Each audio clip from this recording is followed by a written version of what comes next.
Questlove Show is a production of iHeartRadio.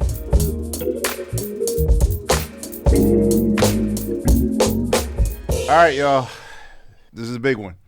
All right, so every year during Black History Month, we honor the innovators and the cultural architects, and today is no different. For the past 6 decades, I will say that our guest has been an amazing, powerful force in music. Definitely an influence in my life and how I hear things.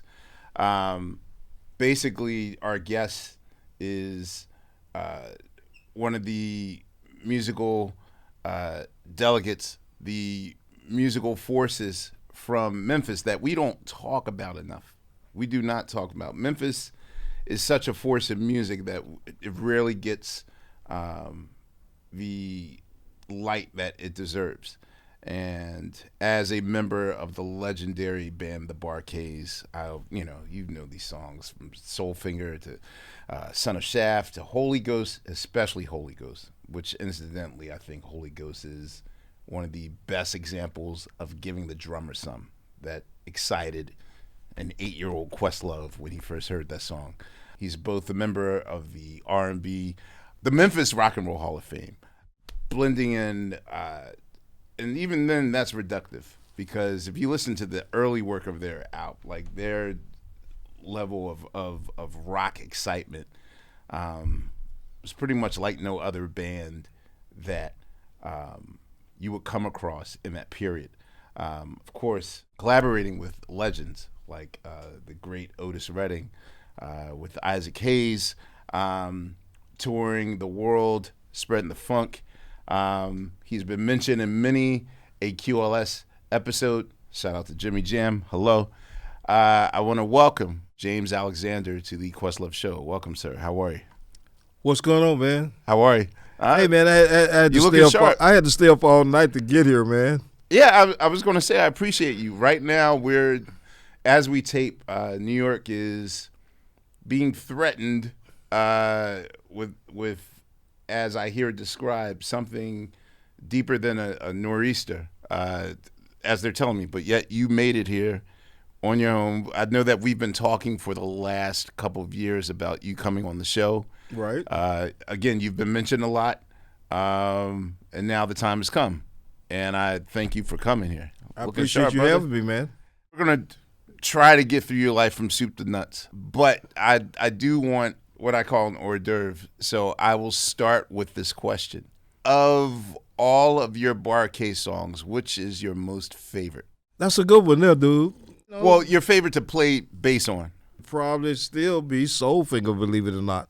Soulfinger, really? Yeah, I mean, see, maybe you would understand this. Soulfinger is just, it's a song that's very near and dear to me because in the process, you know, groups send tapes into record companies and stuff or whatever. But see, back in the day, we had to audition live. So what happened is, it should still be that way right now. Yeah. So we were playing at a nightclub illegally, of course, because we was like. Were you underage? Yeah. How old were you? 15, 16 years old. Were they carding back then for real, for real? Yeah, you had to be over. See, Memphis had the Vice Squad. The Vice Squad is like ICE. Okay. Of that for day. Musicians. No, they come in, and to a nightclub, and they check everybody in the nightclub, check their IDs. And if you're underage, they didn't take you to. Only thing now, they didn't take you to jail. They just call your parents and tell them to come pick your manners up and bring them home. But anyway, okay, we playing in this nightclub, and we playing behind this guy by the name of Norman West, who was one of the members of the Soul Children. And we playing a song by J.J. Jackson called "But It's All Right." Mm-hmm. So every night, now you mind you have to say that we some youngsters. Every night we get to a certain portion of the song, and we do, for lack of a better word, a breakdown. But 16 years old, we didn't know what we was doing. But we did know this. We started looking around at each other and say, oh, damn, this is something here. And so we remember that. So we had to go and audition at Stax Records. Mm-hmm. and we auditioned. Steve Cropper was the A&R guy. Okay. The great Steve We Cropper. auditioned for him, and he said, "Man, I appreciate y'all coming up in the audition, but y'all don't quite have it." And so, bust our little bubble. Mm-hmm. But he said, "I tell you what, I'm gonna let you come back and do it again." So we came back. The second time, he said, "No." But as we were leaving the second time, a little short guy, a little white guy by the name of Jim Stewart saw us. He said, "Hey man, what's going on here?" I said, "We just was up here auditioning. Who are y'all?" We just a little band." He said, "I tell you what, I saw everything that's been happening, so would y'all come back up and audition for me?" "Yeah. Come on a Sunday, the studio is closed. Nobody will be here but me and y'all." So we came. So we got to the studio and we started playing something. He said, "What is that?" We don't know. We don't know what the hell we doing. We just doing some shit, okay? You didn't name the songs or anything? No, we didn't know. Now, when you're auditioning, what's the repertoire? How long do you have to make an impression? Is it one song, two songs, or? For us, we just played a little vibe. And because we had played this little vibe in the club every night, we said, shit, we just started off with that little vibe. Mm-hmm. So he said, "What the hell is that?" We said, "Well, we don't know." But anyway, he ran up in the control room. It wasn't no SSL, no Neve, nothing. Mm-hmm. Little board about like this. In fact, he had one of the first 4-track Scully tape machines. The thing that the Beatles cut Sgt. Pepper's. Anyway, yeah, he didn't even have a talkback button, so he just gave us a signal. He said, "Play it from the top." Our trumpet player came up with this little nursery rhyme horn line. Yeah. And the drummer hit a break, and it was on. Then he said, "Come up here and listen to it." So 30 minutes later, we had Soulfinger. So that is the definitive version of Soulfinger? That's it. Where did the kids come from? A person that's been on your show, it was his idea, David Porter. Really? Yeah. There was a convenience store across the street from Stax. He went over to the convenience store and got a case of Coca-Cola. The wooden case, 24 bottles in a case. Oh God! Don't tell me about to pay off with soda. We didn't even have a bottle opener. So what he told the guy at the store, just take the bottle opener and open it. Nip so it you at just the top. pulled it. Right. Yeah. So, and he got the kids from the neighborhood. Put them around one mic and said, "I'm going to direct you. So when I direct you, you say Soulfinger, right?" And that's how it came out. That's how it came about. And you paid those kids in soda? A soda. A 10-ounce Coca-Cola. Okay, so I have a follow-up question for Soulfinger because I've had two other guests on the show give their version of a song that sort of sparked a controversial situation, and I'm speaking of Ray Parker Jr. and Huey Lewis. Now, this is all I'm saying. I believe that the story was when they were making Ghostbusters, they wanted Huey Lewis's "I Want a New Drug" in the movie. Somehow, I guess whoever got the message to Huey about this movie, whatever, and it's Ghostbusters, that sounds like dumb. No, reject it. And then they came back again. For real, can you, clear the song? And he's like, "A ghost film? That sounds dumb. No." So they asked him, I think, 3 or 4 times, and he was like adamantly, no. So then they gave up, went to Ray Parker Jr. Now, I'm no stranger to derivative ideas. In other words, they play a song, you listen to the song, then you flip the song, and then it's a new song. So I'm assuming that's what Ray Parker did. Of course, Huey Lewis sued Ray Parker Jr., I think successfully. And they never, I think part of the clause was that they were not allowed to talk about the case. But obviously, Huey Lewis felt some sort of way that, this song is my song. But when my dad and I first heard Ghostbusters, my dad goes to the record player. He says, "That's nothing but an updated version of this." And he plays me. Dun, dun, dun, dun, dun, dun, dun. Oh, she shouldn't have told me that. I'm Did gonna you sue ever- Ray Parker Wait, again. no. Wait, That's so, my dear friend. I wouldn't do that to her. so I'm just saying that when you heard Ghostbusters, at any time did you say, hey, wait a minute? No, the answer is no. Okay. Sorry, Ray. I wasn't trying to put you on the spot. That's all I wanted to know. I would, I would do that to Ray. No way. All right. I want to know how music entered your life. What was your first musical memory? Well, in Memphis, there's a place called Handy Park, downtown on Beale Street. Mm-hmm. Unbeknownst to me, my mom took me down on Beale Street to Handy Park. I had to be, 6 or 7 years old. I can't remember exactly. But she took me downtown to Handy Park to see B.B. King and Bobby Blue Bland. And they had taken 2 flatbed trucks, backed them together, and made a stage out of it.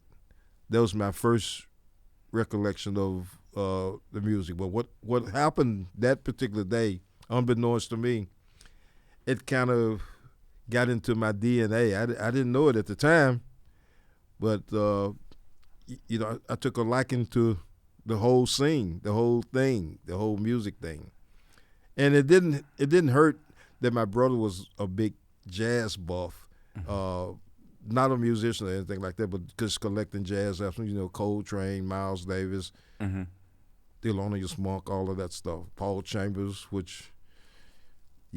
of that stuff. So you're growing up in a city that also has given us Aretha Franklin, Maurice White, Carl Perkins, Jerry Lee Lewis, Johnny Cash, Elvis Presley, Al Green, even. In the musical ecosystem, are you running into an unknown David Porter, an unknown Isaac Hayes?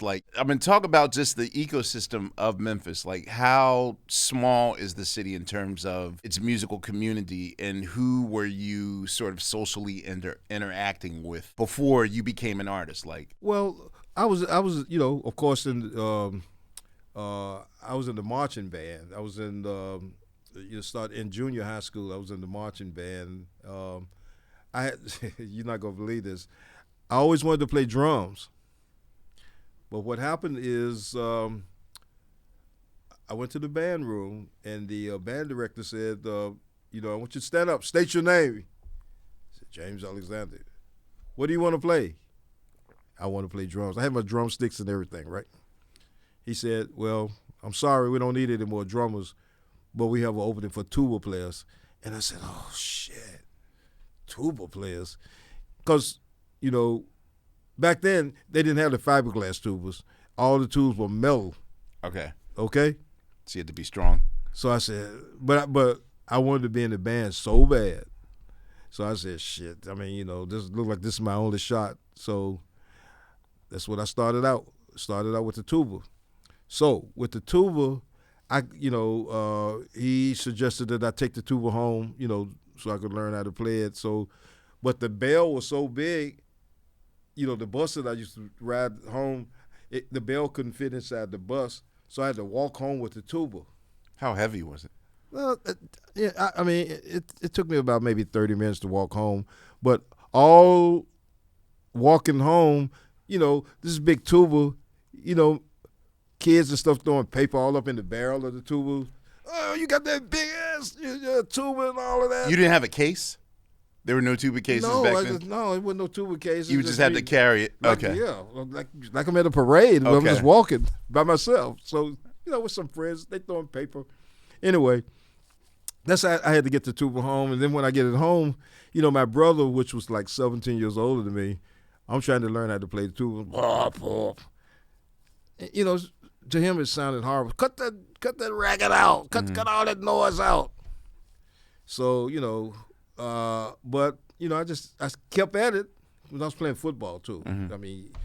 And I kept at the tuba, and I started getting, pretty good at it. And then, they had a thing in West Tennessee called if you do good in West Tennessee, you get invited to Belmont School of Music, Peabody School of Music, which now is part of Vanderbilt, to study, with some other kids. So there were only 2 black kids from West Tennessee to go to Nashville and study, with all of the kids from all over Tennessee. Me and another guy, he played tuba also. We were the only black kids in the whole state, for summer camp, for the music summer camp. And by then I had mastered the tuba and all of that. And some kind of way I got interested in bass. So I started out on upright. Okay. One of my teachers had bought her son an upright. And she came to me one day and she said, I bought this upright for my son. He's not going to get into it. Do you want it? I said, sure. So she just gave it to me. Now, mind you, that particular upright right now is worth about $8,000. She probably paid maybe $400 or $500 for it, but it's a blonde, German-made upright bass, with the elfos. I mean, beautiful. Do you still have it? There's a backstory to that. Okay. I don't know what you want me to tell you Tell now. Tell me the backstory. The backstory is I stayed at home with my parents, and by this time, I was going in and out of town. It was set up in the dining room on the stand. So I come home one day. Where's my bass? I'm asking my brother, right? He said, I don't know. I said, man, where's my bass? I said, it usually sits in that corner right there. And he kept saying, I don't know. So I had to go South Memphis on him. Where's my MF bass? Yeah. Okay? Where's my bass? Oh, man, I forgot to tell you, man, I took it to the pawn shop, man, and I said, let's call the pawn shop right now. Call it. Because, with pawn shop, if you don't pay on your instrument, in a certain time, they'll sell it. So we called. They had sold my bass like $700 or some shit like that. Man, I was ready to. I actually was ready to kill my own brother. Why did he do that? Unbeknownst to me, he had a gambling problem. I don't know if you know anything about Memphis. Across the bridge or in West Memphis, they have the dog track. The other side of town. Mm-hmm. The dog track, So, they had this big book. You play the dogs every night, and he was going to the dog track every day, trying to hit. Mm-hmm. And, got into a jam and pawned my bass. So I was ready to kill him. Oh, so, no. I mean, but I was hurt more than anything. So, I started crying and shit, and, I was hurt. Mm-hmm. And, I said, wait a minute, we got to do this. So before he passed away, we kind of like kissed and made up. I said, So this is a lifelong beef. This is. Yeah. That was. Yeah. My dad worked at a place called Firestone. If you know anything about Memphis, if you work at Firestone, International Harvester, all those places, that's a good job. So unbeknownst to me, my dad went to this pawn shop and put a harmony, bass, and amplifier in the layaway. So I didn't know that he was doing that. Mm-hmm. And he didn't tell me about it until he went to get it out. So he said, come on, I want you to ride somewhere with me. And he took me down there and he got it out. I think the whole bass and the amp, I think it wasn't even $200. I still got the bass. But the amp, the amp called foul one night. Got you. It wasn't Jimi Hendrix. He just set it up. So me starting elementary school in the 70s, mm-hmm. I grew up in a time period where if you were a specialty student, then your parents sent you to like music school, whatever. But, I'm under the impression, later I found out that in the late 60s and they started taking like music programs out of school. But basically to hear you say it, is it almost as common as lunch period or even as common as breathing air that if you're in school, whether you have natural music talent or not, you're going to learn an instrument and you will eventually catch on to it? That was mostly the case, but it's all about the interest. What happened is, back in those days, believe it or not, we had, for lack of a better word, we had mentors. So if someone, if like our band director, if he saw you had a interest in me, if you showed some kind of interest, and you really, a lot of times didn't have to show that much interest, but if he thought you wanted to do something, they would kind of help you facilitate and get you on track to doing it. And so, fortunately, my first band director, he kind of like took an interest in it. We'd have regular band practice, where you learned your scales and all of that stuff like that, and then we would have after the band practice, where you just learn some other stuff. So that was just the whole big thing, and I'm grateful to grow up around a lot of talented folks. Got you. Can you give me? I mean, a lot has been said, and I'm an out-of-towner. I'm from the Northeast, so I mean, a lot has been said, and there's the myth of what Beale Street represents. Well, was Beale Street for a tourist, or was it for real? Well, when I came up, Beale Street was more like prostitution.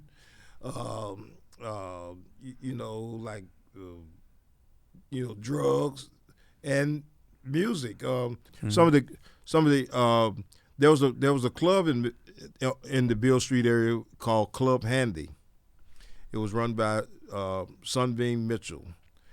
Sunbeam Mitchell had a club, and then in his club he had like 5 or 6 rooms. So when musicians come through, there was not. I mean, people have to understand the Memphis. Memphis was very segregated back in those days. I mean, you couldn't even stay in certain hotels and stuff like that. You couldn't drink at certain water fountains. I mean, you got a white water fountain, a colored water fountain. No. But Sunbeam provided, when musicians come through, some of the greats come through, he would provide them a room and and a bowl of chili. Okay. Yeah. So with people coming through and all that stuff like that, and you aspiring to be in the music business, so you go and try to meet some of these people. You know what I mean? Mm-hmm. So, okay, I want to know where you enter the Bar-Kays. So they started in 62, did they not? Around that time, 62, 63, somewhere in there. Okay. Now, I was always under the impression, because I would also see credits on Stax Records for the Marquees. Mm-hmm. So for some reason, I always thought that you guys started off that first and then sort of morphed into the Bar-Kays. But were the Marquees a whole nother group? That's a whole nother group.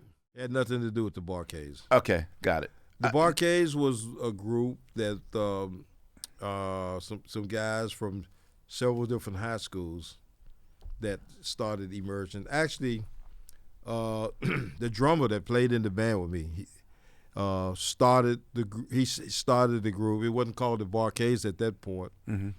And they used to rehearse every Saturday. What happened was, the bass player for them at that particular point, he could play bass, but he didn't own a bass. Oh. So James Alexander owned the bass. Because my dad had bought me a bass, remember? Mm-hmm. So I used to ride my bike to their rehearsal every Saturday so he could use my bass so that they could rehearse.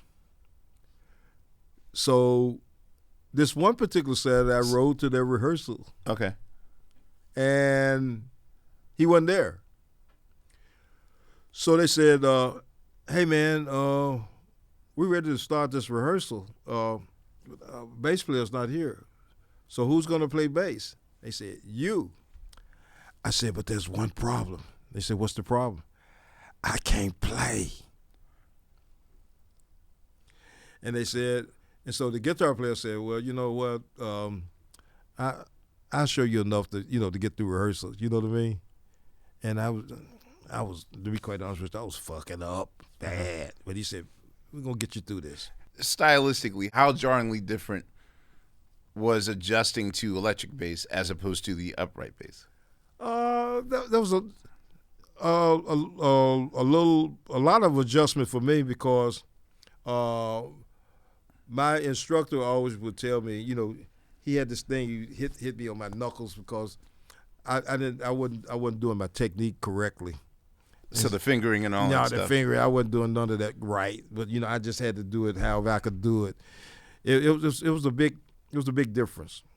Who did you practice to? Like, now that you are getting an interest in the bass, who are you listening to? Who are you trying to pattern yourself after? I was basically listening to the radio, and at an early age, unbeknownst to my parents, I started slipping in clubs. Okay. Just slipping in clubs, and there was a guy by the name of Cleve Shields, better known as Frog. He played with a band called Gene Bowlegs Miller. Okay. I was listening to him.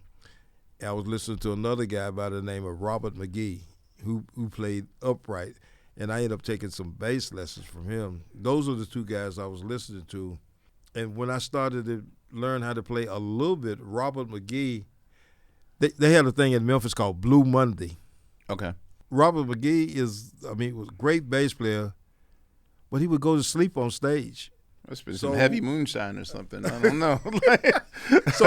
So what happened? So what happened is, he said, "Man, I got an idea, man. It was a 4-hour gig. All right. So he would play the first part of it, and then he said, man, why don't you come, and then I'm gonna work you in, and you play the second part." So the band was Ben Branch.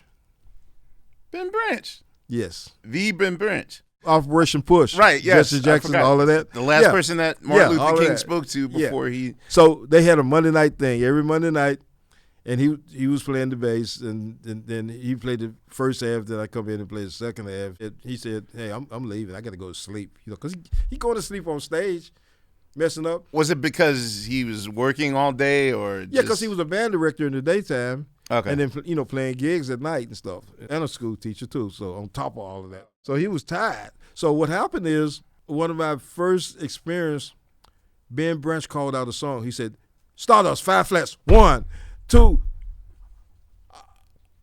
5 flats, 5, what the fuck is 5 flats? I know it's D flat, but I said, what, man?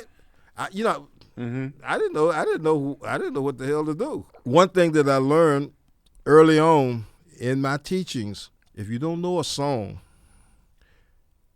stand close to the keyboard player and watch his left hand. You will learn the changes and all that stuff like that, and I did it. So I fumbled through it, but I got through it.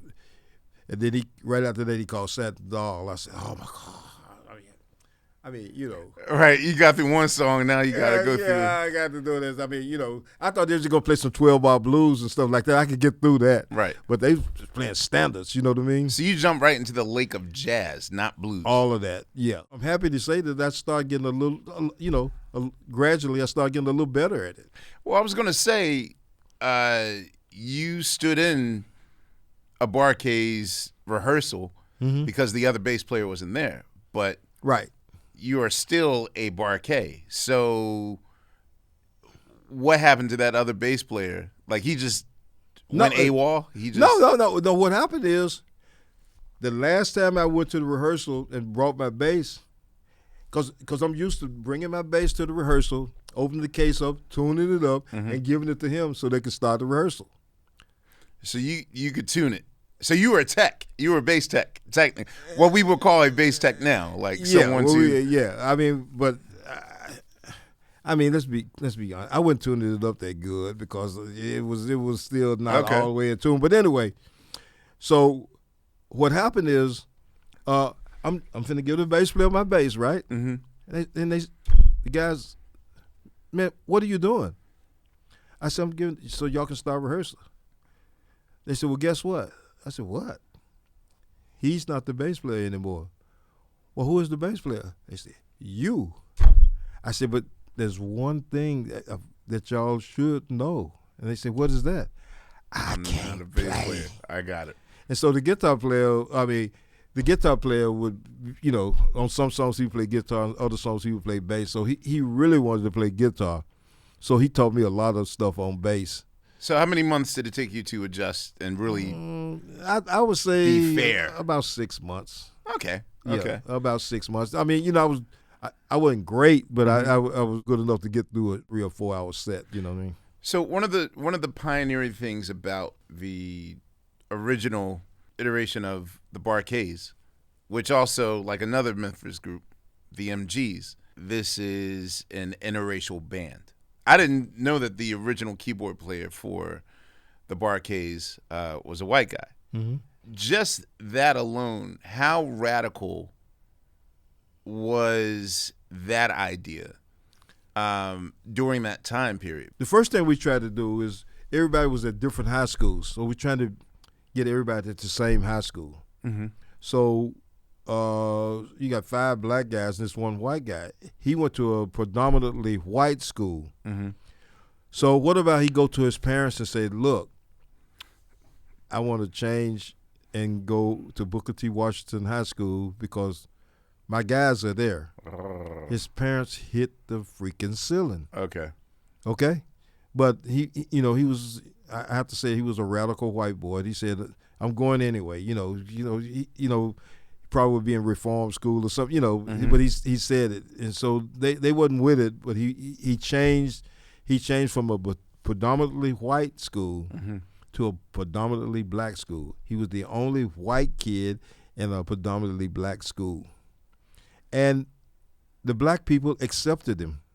I mean, he didn't have no issues. They didn't try to jump him, after school or nothing like that. He had a black girlfriend, the whole nine. He walking in the projects. Hey, Ronnie, what's going on, man? How you doing? No problem. In Memphis, Tennessee. So in clubs, are you guys playing in? Are these segregated clubs? Are these what's the layout of what your gigs are like? We played predominantly black clubs, and then we also played predominantly white clubs. Now, in the white clubs, I remember a club that we played. This club had a guardrail around the stage, so there was no way you could go out in the audience. And behind the drummer, there was a door that led to the parking lot. You come out on stage, so I mean, people come up and want to talk to you, so they had to talk to you over the, just a wrought iron fence around the stage. And that was purposely designed so that if black acts were hired, they weren't allowed. Yeah, they didn't want you. They didn't want you fraternizing with the patrons, the people in the club. Man, the odd thing is that I kind of wish I had that system now, not for racial reasons, just to. Yeah, I get just it. to avoid. I want to go on stage, do my and show, and escape, leave. and get out without any, selfies. Yeah. I'll tell you what happened one night. At that particular club, Elvis Presley had a private party at this club called the Manhattan Club, right? Mm-hmm. By this time, I was playing with a band called Isaac Hayes and the Doodads. Okay. And I was a doodad. Okay. We played this club for 1 year called the Plantation Inn in West Memphis. Unfortunate name. We played from 9 to 3. Okay. 6 nights a week.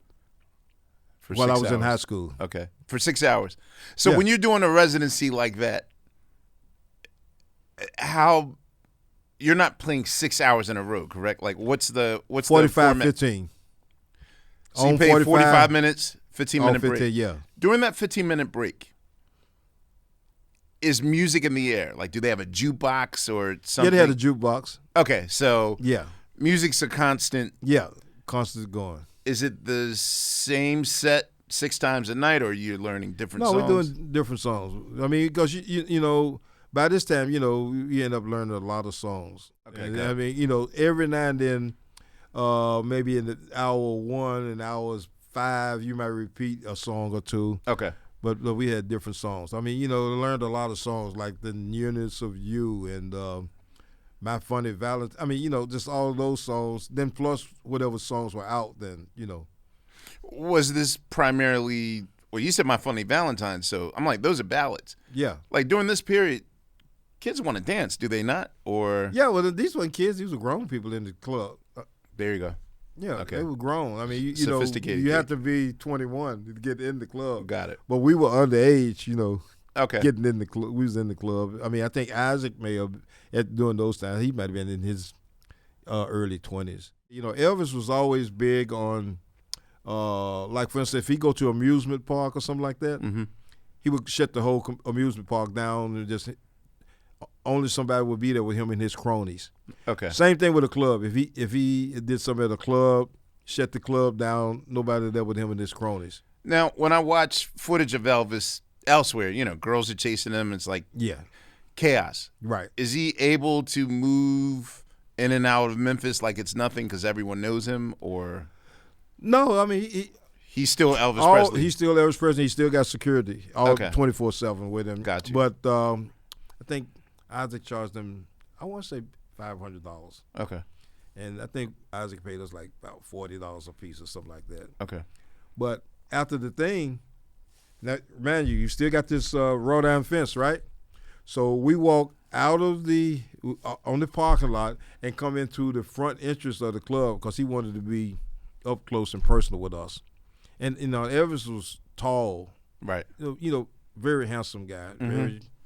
Very polite. I mean, yes ma'am, no ma'am type of guy. I Gotcha. mean, very contrary to what people say about him. Mm-hmm. Anyway, he said, man, I really enjoyed myself. I had a good time. And then, you know, he went in his pocket, he put out a big wad of money. And it was like 6 of us. Now, man, I just paid $40 for the gig, right? Mm-hmm. He gave each one of us a $100 bill. Ooh. And I said, shit. That's kind of like more money than I had. Right. At the time, well, I gave it, I immediately, when I got home, I gave that 100 to my mom. Don't we always do that? Yeah, we all. All my money goes to my mom. Yeah. During this time period, is it possible for you to be a local musician and make a living? What is a good musician rate to survive and only be a musician, not do anything else but to do music? Well, to answer your question, it really kind of wasn't like that. You, most of the time, mostly everybody in the music community did something else, Okay. besides music. For me, I basically only did music because I was staying at home with my parents, starting to get a little beside myself. Oh, you think you're a man now? You the man of the house. Pay these bills. Yeah, so I got my first apartment when I was like 17. So, like, if I'm hiring you for a gig for Saturday night, in which I guess you're expected to play 5 to 6 hours, Right? fair pay to you is $40, $50, or Right. is that just the entire band? Like, No, the average was more like 25, 15 to 25. so for the whole band, they would just pay you $150, $200 for the night. I mean, if you got a gig and you had a band, like we had 5 or 6 piece band, Okay. if we got $300, that was a big deal. Are you by this point having any dreams of, hey, we could take this higher? Like maybe we can get a record deal. Maybe we can tour the world. Maybe we can. We wasn't even thinking about that. We was just trying to see if we could get up to like $150, $200 a week, we would be doing great. And back in those days, because of the club scene, if you were pretty good, that was kind of like possible. I mean, Memphis had a lot of clubs. I mean, we had the Flamingo Room, which was downtown. You had Club Handy. Gotcha. You had the Hippodrome, which that's where we played there. You Gotcha. had another club called the Tiki Club. You had the Manhattan. I mean, there were clubs, and there were. I mean, and it was like a situation. Any club you go in, you're gonna have some good shit. You're gonna hear some good stuff. You know. Were what I mean? there rival bands? Like, who was your rival band at that moment? We didn't have a rival band at first, but we were kind of like for lack of a better word, we were kind of like, we ended up becoming the second string band at Stax. Now, mind you, this was after the plane crash. Right. But we didn't have a rival band, and we were fortunate enough for Booker T and the MGs, those guys, minus Steve Cropper, by the way, to kind of like take us under their wing. Take us under their wing. Steve never opened up even after you became established. Like, oh no, Steve was. He won't even admit that. No, Steve was. I mean, you really. know, I mean, I hope he don't come out of the grave and get me, but you couldn't get his respect. No, he couldn't get his respect. Oh man. But I will tell you this: when Jim Stewart, because you know, back in those days, when every Monday they have an A&R meeting, and Jim Stewart, I mean. Steve Cropper would be there, Al Jackson, Booker T if he was in town, not in college, Isaac Hayes, David Porter, all those people were there, and they would give the schedule for that week. And this particular Monday, after we recorded Soulfinger over the weekend, Jim said, "Before we get into this meeting, I got something I want to play for you." Steve Cropper was there. When he played it, Steve Cropper's face turned red because he said, "Damn, these were these little guys I was working with." Y'all were a threat. Yeah. I know of the legend of Sun Records. I know of Stax. Were there any other labels in the area or surrounding areas? I don't know how far Nashville is or Knoxville or whatever. Nashville, in Memphis, there was a label called Gold Wax. Got you. James Carr, you ever heard of him before? I know James Carr, yes. At the dark end of the street? Yeah, I know James Carr.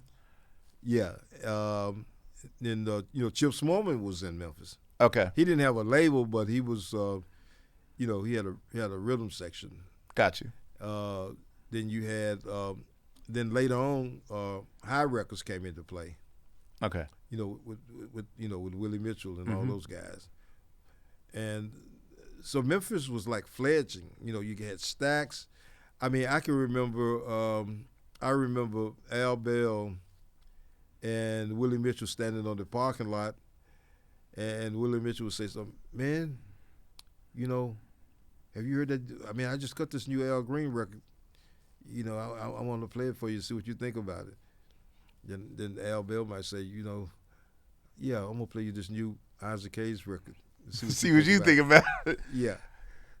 Are they recording on the same mixing board or the same equipment? Because the sound of Willie Mitchell, the sonic texture of it, like when I compare Motown to Memphis, I'll say that Motown takes advantage of compression and they take advantage of reverb. So it sounds bigger, like they're in a hall or whatever. When you hear them claps, it sounds like it's in a big-ass church. Whereas, like, all the Memphis songs sound very dry. Like, I never, in black music, snare drums are usually tuned very tight, but everything's, like, low, like super low and more bottom-heavy. Was that by design, like, okay, this is the Memphis sound, were you guys trying to be anti-Motown? Like, do you know that you're actively part of a movement without knowing it? We didn't know no better. Yeah, we didn't know no better. I mean, we just, whether you at High or Stax or wherever, they didn't really, I mean, Stax really more than High, we didn't really have that much to work with. So, just push a few buttons up and stuff like that, and then, it's on and popping, I played on a song called Cheaper to Keeper by Johnny Taylor. Johnny Taylor, yes. Don Davis came. Don Davis used to come down to Memphis and record a lot. Yes. They cut Cheaper to Keeper. Johnny Taylor was drunk, of course. He had a bottle of wild turkey in his hand, and Don Davis had to go over there and grab him in the collar and said, "I want you to sing this goddamn song. I'm going to kick your motherfucking ass." But anyway. So we went up in the control room to listen to the playback of Cheaper to Keeper. No bass on the song, right? But the engineer pushed the bass module. No bass, because when he recorded, he had the bass in preview or solo, right? But it wasn't going on tape. Okay. Man, they went through about 15, 20 minutes. So man, you're in my session and you didn't play, and I'm getting delirious at this. Man, I was playing, man. It's called gaslighting you. Yeah, yes. Okay. yeah. I was playing, but they already knew what was happening, and by this time the producer had listened to the song several times, said it was a rap. He said, "Go out there and put the bass on the song." Okay. Because I was about to say, my memory of it is you're the first thing I hear because it's a jazzy doo doo doo doo. Okay, so you overdubbed it. Yeah, they just stayed up in the control. Everybody else stayed up in the control room. What happened was the engineer is one of these little that just starting out, and he got excited. Yeah, he got excited because Johnny Taylor was in the building Gotcha. and all of that stuff like that, and he just forgot to put the bass in record. So you overdubbed it because in my mind I'm like, I know there's bass on that. Okay, yeah, I see. So the entire Barcades of the rhythm section for Cheaper the Keeper? No, just me. Oh, just you. Yeah. Okay. Yeah, I ended up playing on a lot of sessions. Duck was supposed to be playing. Okay. But Duck liked to play golf. Okay, so my very first session at Stax was on the Soul Children. I had another encounter with Steve Cropper because Steve Cropper was the session leader. So we're ready to start this session, right? Right. Steve Cropper said, "We're ready to start this session. Who's going to play bass? Where's Duck? Duck is not here. So Duck is not there. So I guess we got to use Nuck. Duck was Duck. I am Nuck. And we both don't give a fuck."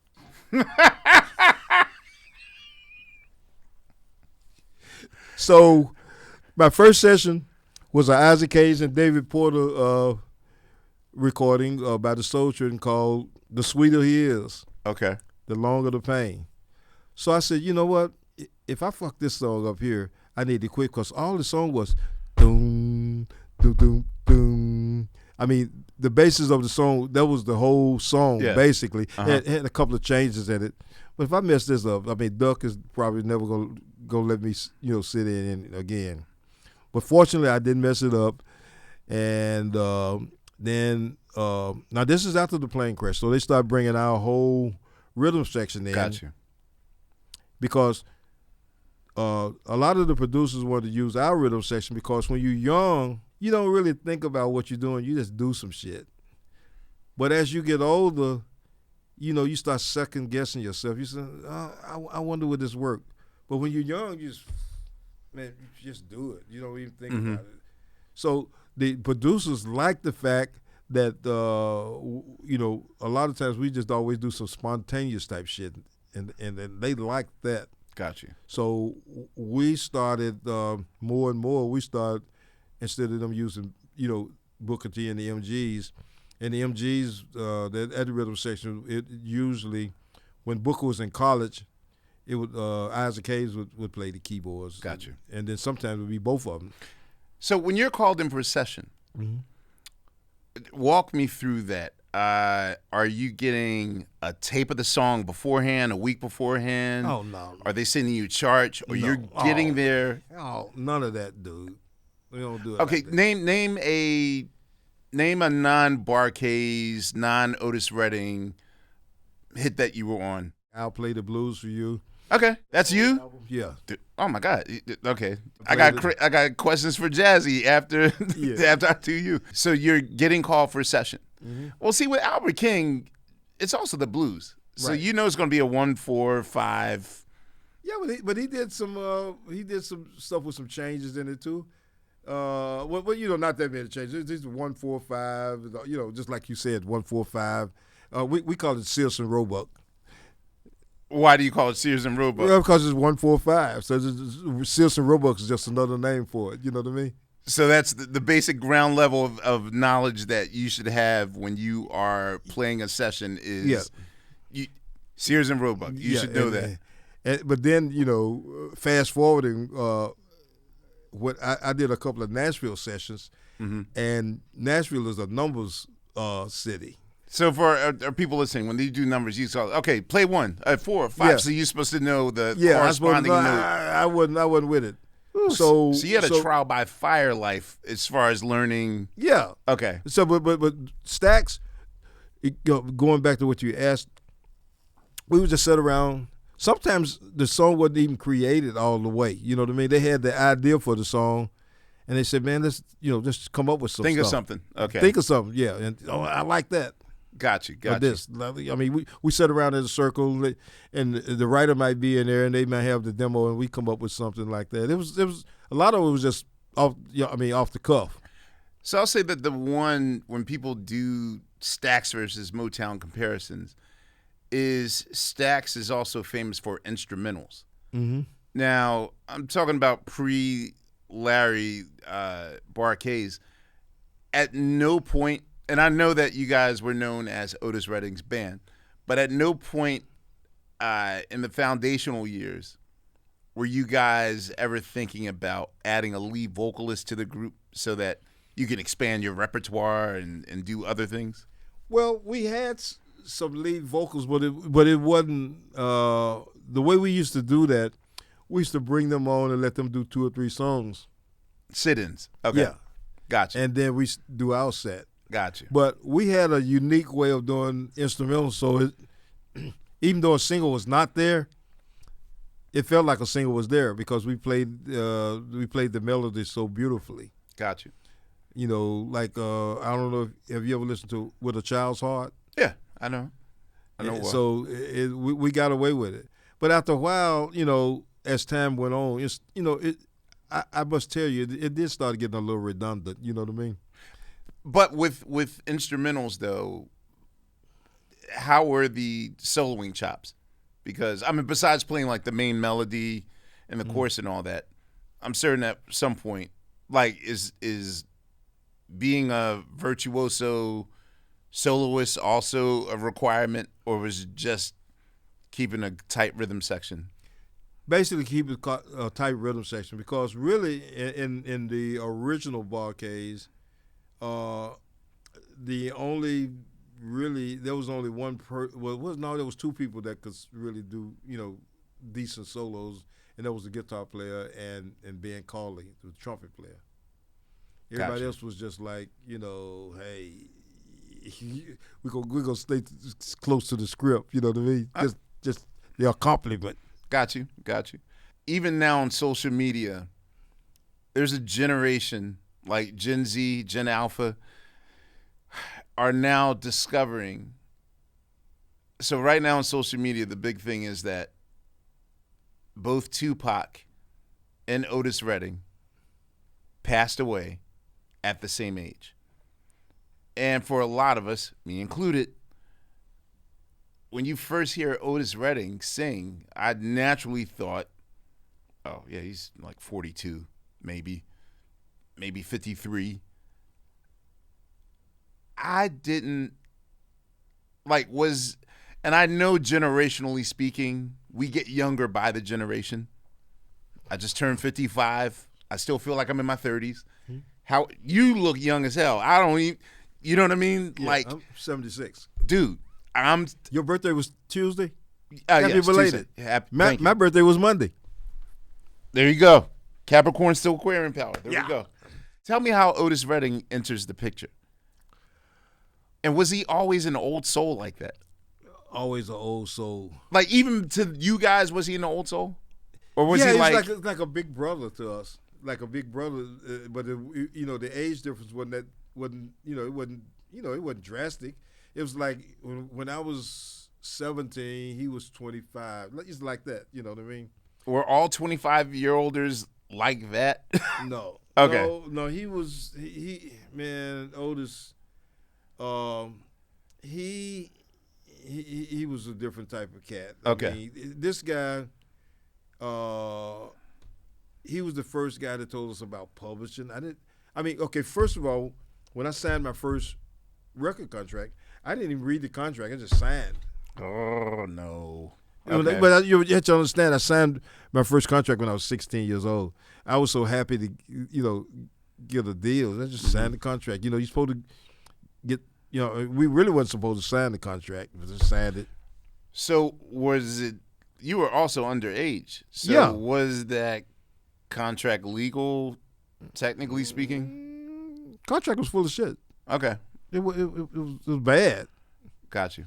But, we signed it anyway because we wanted to. Got a record? Yeah, Your I name's got on a the record, yeah. Did you guys have a record contract with Stax pre or post Otis Redding? Before Otis Redding. Before, okay. And in fact, that's how Otis heard of us. Got you. Okay. He was in town. Back then, they used to do package shows where you'd be 8 or 9 people on the show. Mm-hmm. And most of the time, you would only do whatever your hit was and maybe one other song. Got you. So the whole show usually didn't last but like an hour and 15 minutes and be 9 people on the show. A bunch of hits.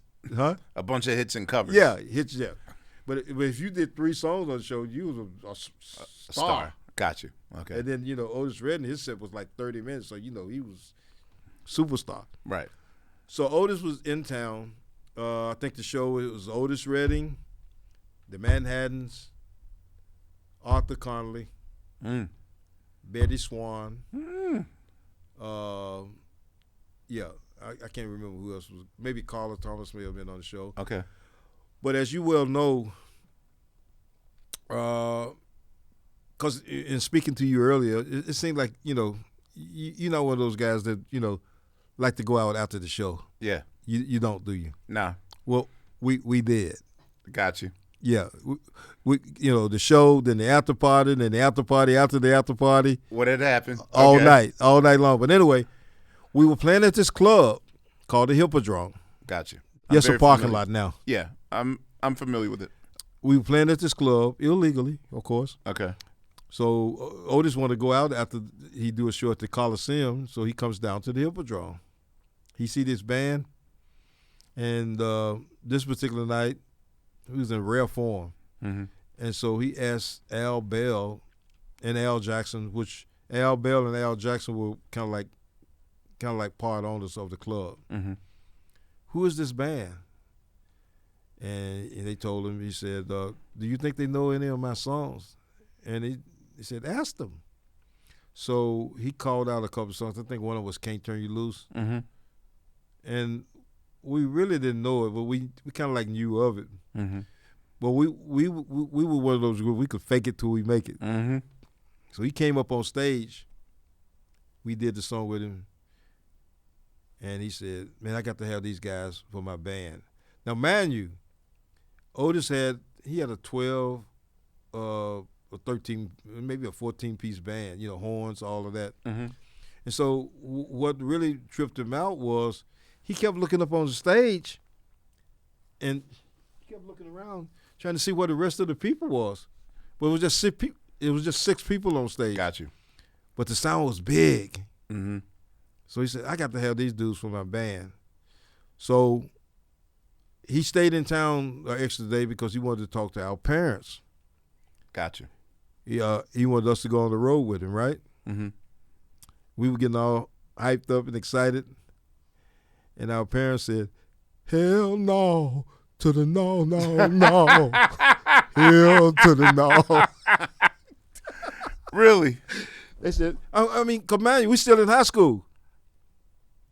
So that, all of the parents were they were all in agreement? In agreement. They said, look, no. Because we all were like in this, everybody was in the 12th grade except me. I was in the 11th because I'm, I was kind of like the youngest. Got you. Graduation was like at the end of May, 1st of June. So when they graduated, I still had another year. The day we graduated, most people have graduation parties. Mm-hmm. The same day we graduated, we left and went on the road. We flew from Memphis to New York to play with Otis Redding. Where in New York? The Apollo Theater. Oh, my God. Our first gig. What did you know about the Apollo before you got there? Nothing. You didn't hear the legend of the Apollo Theater? No. Oh, that's good. Amir, that's actually good. That's good for you. But look, here's what you have to understand. You're talking about some country bumpkins, So up to this point in our lives, Memphis was all you knew. We hadn't gone no more than a 30 or 40 mile radius all the way around from Memphis, Tennessee. Got you. You know, maybe Blytheville, Arkansas, West Memphis, across the bridge. We hadn't gone anywhere. I was taught to be afraid of the Apollo. You know, my dad would always tells me stories. My dad was like an oldies doo-wop singer back in the 50s. Well, we were fearless, so we didn't know. What got me though, because you know I was kind of like the hype man or something like that. Yeah. So before we played with Otis, which mind you, we never had a rehearsal with Otis Redding. He would just call out the songs? No, because we kept asking, man, when are we going to rehearse? Oh, man, y'all know my shit, man. We ain't got to rehearse. So the only rehearsal we had with Otis down in the basement at the Apollo Theater. Okay. We had a talk rehearsal. No instruments. We just talked it through. He said, man, y'all got it. We got it. Okay, so when you're doing these gigs, the way that my life is now, there's definitely like 3-hour sound checks. You get there at 12, 1, 2, 3. Oh, no. It wasn't. Was sound check a thing? Were monitors a thing? Was a sound guy a thing? None of that was a thing. So all the song, if you had 2 mics on stage, you were doing great. So is the sound just naturally coming from your amp and the drums? Right. There's no mics. 2 mics. There's no monitors. No. None of that. If you was on stage and you had 2, if you had 3 mics on stage, you was some hot shit. Someone told me Ray Charles having 5 microphones for his whole stage show was like a major thing. Like he insisted on the Raylets, him, his piano, and then the band, the rhythm section. If I'm in the Apollo Theater in the nosebleed, 3rd row, the top row up, you still gonna hear it, everything. I gotta imagine that because you know I'm used to a life where there's. I mean, you've seen modern concerts now with speakers and speakers and speakers. And I came up in an era where you they don't will have hold to, their ear. Huh? Is this why I see a lot of 60s cats hold their ear when they sing?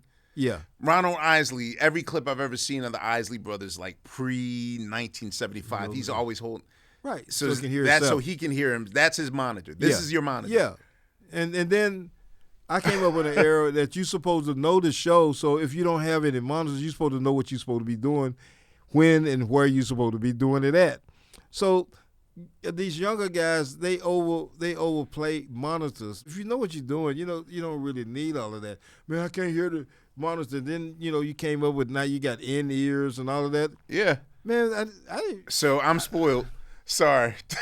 I know. spoiled. I don't even use none of that. I don't use no in-ears. I don't. I mean, if I have monitors, fine. If I don't, it's still fine. Got you. But now you got side fields. You got all this. What was that first Otis Redding show like? And again, no one's telling you guys, y'all better be good because the New York crowds is tough. Well, first of all, our first thing with Otis Redding, we played the Apollo for 10 days. 4 shows. We played on the average at least 3 shows a day. I think over that 10-day period, we played probably about maybe, I stand to be corrected, we played about 30 shows over that 10-day period. 30 shows? Yeah, because, like on Wednesday. Yeah, give me the itinerary. What? Yeah, Wednesday with, matinee. Because see, in the Apollo, first of all, they didn't turn the house. So if you came to the show at 1 o'clock, and the last show maybe started at 9:45 or something like that. You could stay there all day? Oh, yeah. Some parents made the Apollo their daycare center because they come, drop the kids off at the Apollo. Because, after the show, they're going to show a movie, then they're going to show a show. Movie, show. Really? Yeah. Same thing at the Uptown, in your hometown.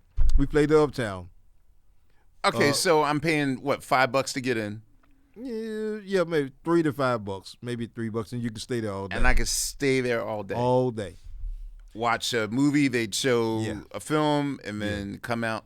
Your parents might give you $5 so you can get you hot dog or some popcorn or something. You got, it's a daycare. I would do anything to witness that. Yeah. So imagine now, we some country bunkers that came all the way up from Memphis, Tennessee to New York City. We only have one uniform. We played the Apollo for 10 days. We only got one uniform. You're answering the question I always wanted to know. Now, again, James Brown's whole thing is you get fined if there's a spot or a wrinkle, your shoes better be shiny and all that stuff. Right. I've heard these records. I've seen these shows. I've seen footage. Mm-hmm. You're sweating. So how are you caring for them, assuming that you're wearing white shirts? No. I put a white shirt on now. The uniforms, it was, I don't know, do you know anything? Have you ever heard of a slack suit before? What's a slack suit? It's where a shirt and the pants match. Okay. Yeah. Okay. Just like an outfit, okay? So we had some outfits like that. So what we did between shows, we would take the outfits off and hang them up, in the balcony dressing rooms. We hang them up on on the pipes. Yeah. Let them dry out. Because of the sweat. Yeah, the sweat. That iron Yeah. sweat smell. Yeah. Man. We couldn't do no better. I always wanted to know that. Okay. So what happened, because of, you got some, in Apollo, you got hecklers and all that stuff like that. So I'm the hype man. So I go out and ask the audience, how y'all doing? Didn't nobody say shit. No, they didn't say nothing. Really? They just looking at me. I said, how y'all doing? What's going on? Nobody said nothing. So a guy that's been there all day says, man, we're going to be doing great when y'all change clothes, because they saw us at 1 o'clock, we had the same outfit on. At 4 o'clock, we still had the same outfit on. At 7 o'clock, we still had the same outfit on. But we didn't have nothing to change into. We just had that one outfit. Oh, no. Okay. I mean, when did you finally get a second outfit? Were you lease? We not while we were at the Apollo. Otis, I guess Otis probably felt sorry for us. So because after we played the Apollo, we took a little break and then we went on tour with Otis. We did like a package show where we went all over the country. Mm-hmm. A bus tour. We was on not a customized bus. I got you. Bus. A Greyhound. Everybody on the bus. Got you. All the artists on the bus. Got you. Otis wasn't on the bus, but all the rest of the artists was on the bus. Got you. What was it like for you to see America at that time period? I can remember fast forwarding. We played. This wasn't with Otis. This was we were doing something with Isaac Hayes in Birmingham, Alabama.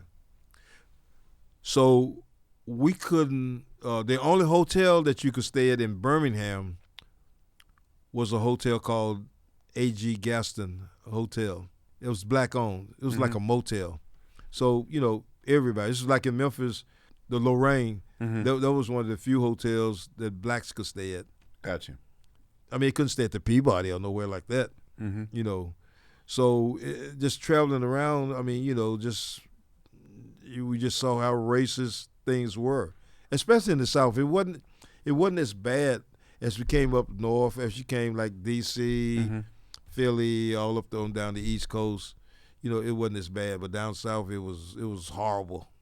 As far as Otis is concerned, are you his stage band only, or were you also going to be his studio band as well? No, we didn't play on anything in the studio with Otis. Okay. We just was we probably would have later on, because Otis we played after we did this tour with Otis, he took another stand in San Francisco at a club called the Basin Street West. Got you. On Broadway in downtown San Francisco. Mm-hmm. And it was a 10-day stint.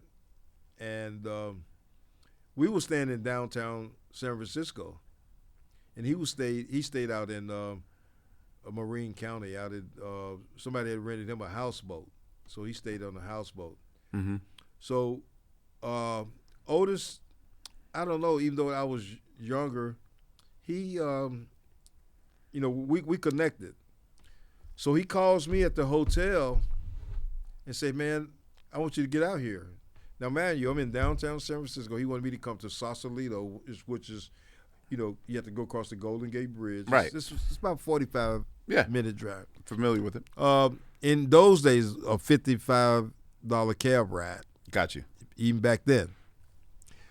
So I said, man, I ain't got no money to come out there. He said, look, get in a cab, and when the cab get here, I'll come out and pay for it. So I go out to the houseboat. He's sitting in the houseboat with his guitar. Got a capo on it. He always played it with the capo on it, so, he's strumming the guitar. Right. And he's looking over into San Francisco. He's working on sitting on the dock of the bay. And he said, what you think? I said, man, I don't know shit. I don't know. He said, man, come on, man, just tell me. I said, I don't know what it is, but that's what ended up being sitting on the dock of the bay. I see.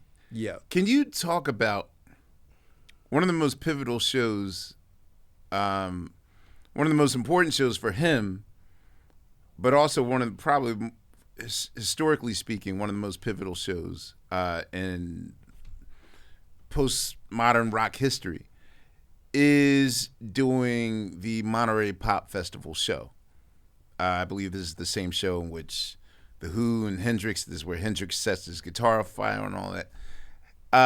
But I know that he made, watching that, and I've watched that performance so many times, that he made such an impression on that audience. And am I to assume that was like really the first time in which hippies or non-black audiences got their taste of like Otis Redding live? It was a little before then. They had before they did the Monterey thing, they had gone to Europe.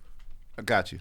And that's you guys traveled with him to Europe? No, this was the MGs. Okay, got you. Okay. See, we didn't Monterey. We didn't do any of that with him. They still was using the MGs. Got you. Okay. But okay.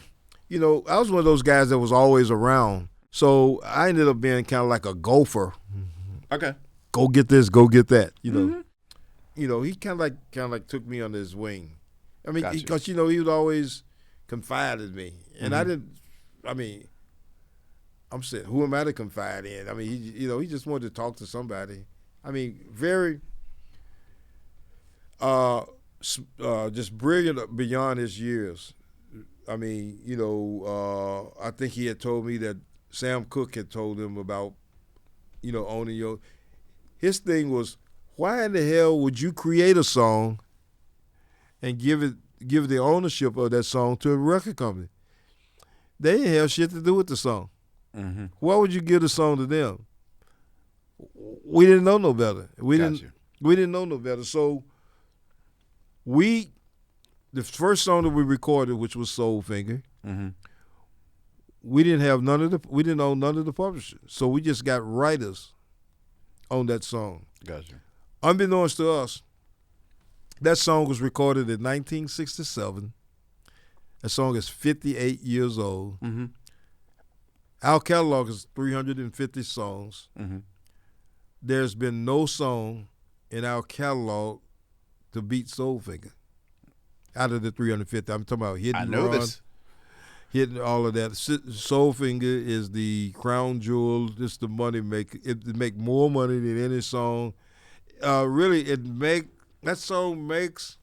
one song, just publishing writers, everything, it makes on an average of about, even now, about $60,000 a year. So if we had on the publishing, right, we would be getting, we would be splitting up $60,000. But since we didn't, we getting $30,000 and splitting $30,000 five ways. Got you. We didn't know. Even to this day, when December 10th comes up, do you feel the events of that day at all? No question. I don't know if you saw what I did this December 10th. No, I didn't. If I didn't, I'll send it to you. Okay. And I did a thing, about it. I always pay homage to those guys because we had so much fun. and learned a lot. The whole 9. We were supposed to. We played Nashville December the 8th. Then we supposed to play Cleveland, Ohio, December the 9th. We had a show in Nashville, Tennessee, at Vanderbilt University. Okay. Which was Vanderbilt was like the Harvard of the South. We had a show, Barcades and Otis Redding, at Vanderbilt University. Mm-hmm. So by Otis owning his own plane, rather than spend the night in Nashville because he had his own plane, hey, man, the OJs and the Temptations are in Cleveland.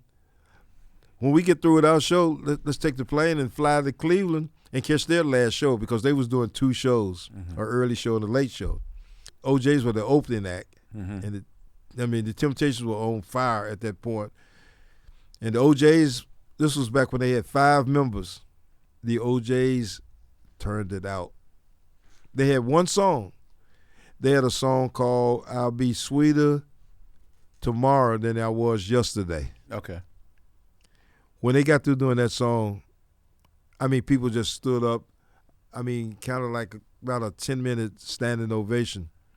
The Temps didn't want to come out. Now, the Temps, man, they had all these hits. And, the Temps, debonair, tall, well-dressed, they were the shit. Eddie Levert don't play fair. Yeah. I've seen him many times in concert. He does not play fair. They came out there and they ripped it. All right. And so we came to an era where we're going to I don't know if you know anything about this. You ever heard of people saying, we're gonna cut your head? Yeah. Oh, you know about head cutting? I mean, I'm in a band. You're the band. I'm in a band.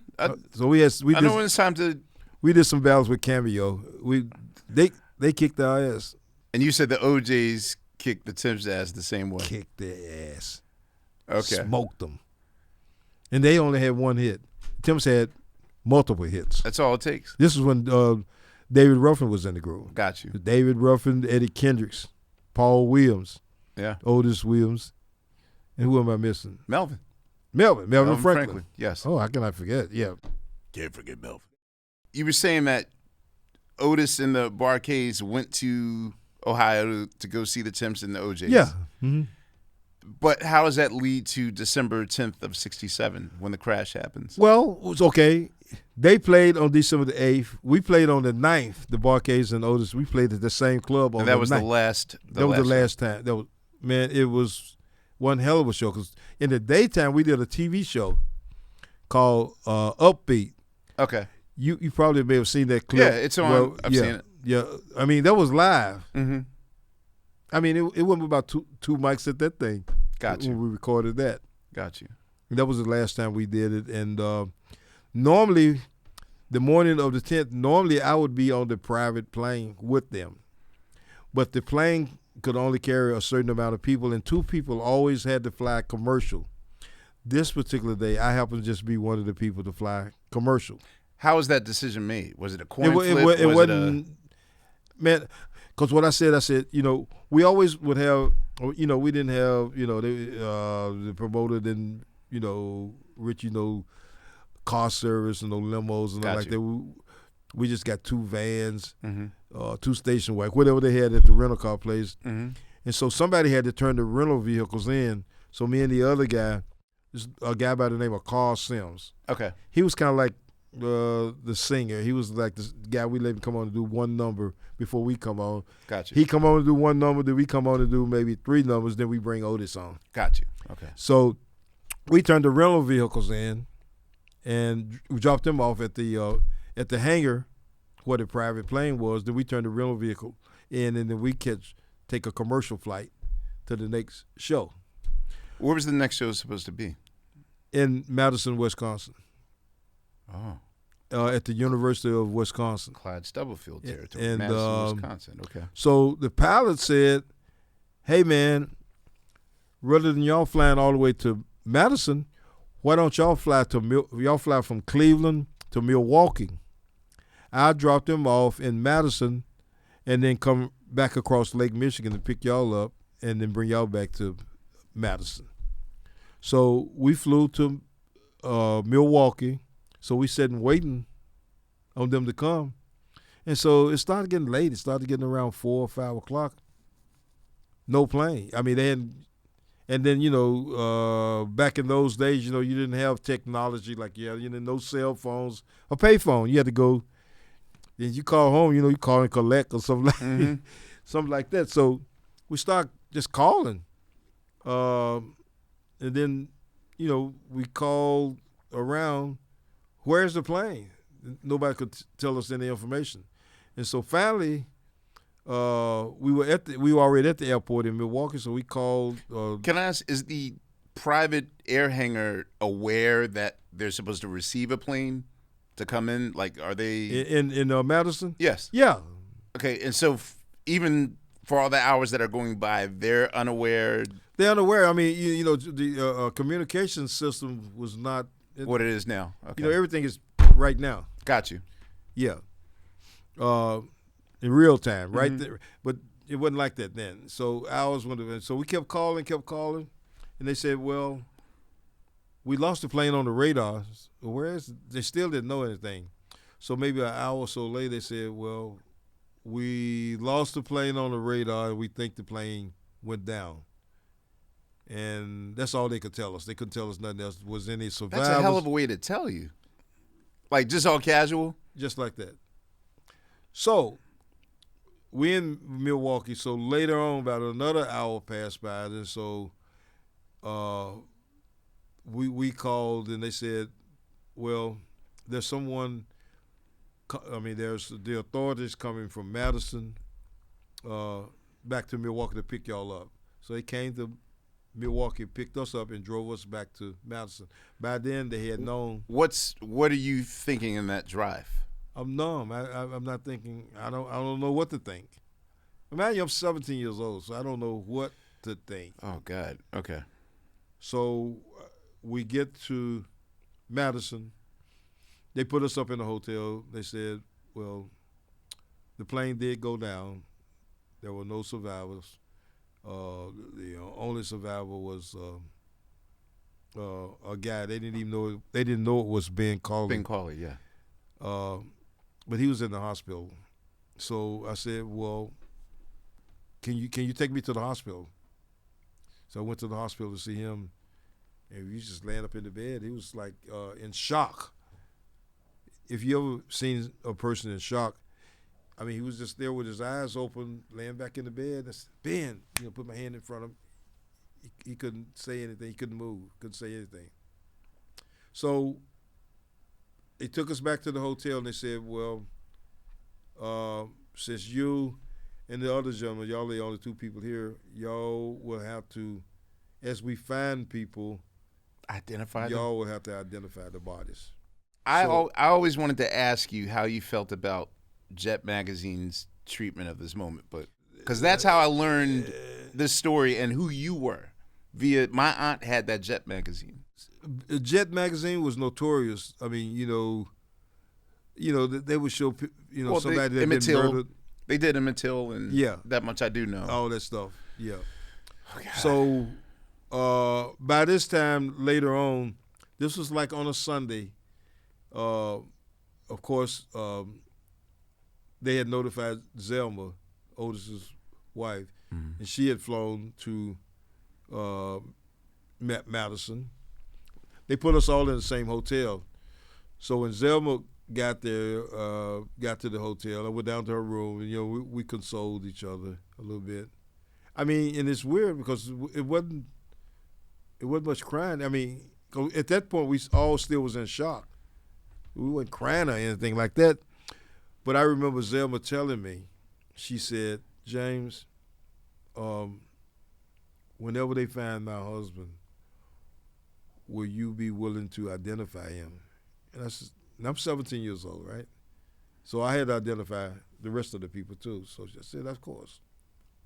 So it was like the second or third day before they found Otis. And when they found him, it had him on a dolly. He still was strapped into his step, because he was in the co-pilot seat, sitting in the co-pilot seat. Mm-hmm. Because this aircraft didn't require you to have a pilot and a co-pilot, just a pilot. So we would all take turns to sit in the co-pilot seat when we were flying, because, you You thinking you the co-pilot of that? Right. You know, so Otis was sitting in the co-pilot seat. And so when they found him, he was still in the co-pilot seat. As I mentioned before, if you go to any beauty shop or barber shop or whatever, an older parent's house, like there's Jet and Ebony are like staples in any household, any barber shop, any black gathering, non-church. And of course, they really made their mark because Emmett Till's mother gave them permission to show what his face looked like after they murdered him. And that, of course, started the civil rights period. My aunt, who loved Otis Redding, kept the Jet magazine in. And, of course, I guess photographers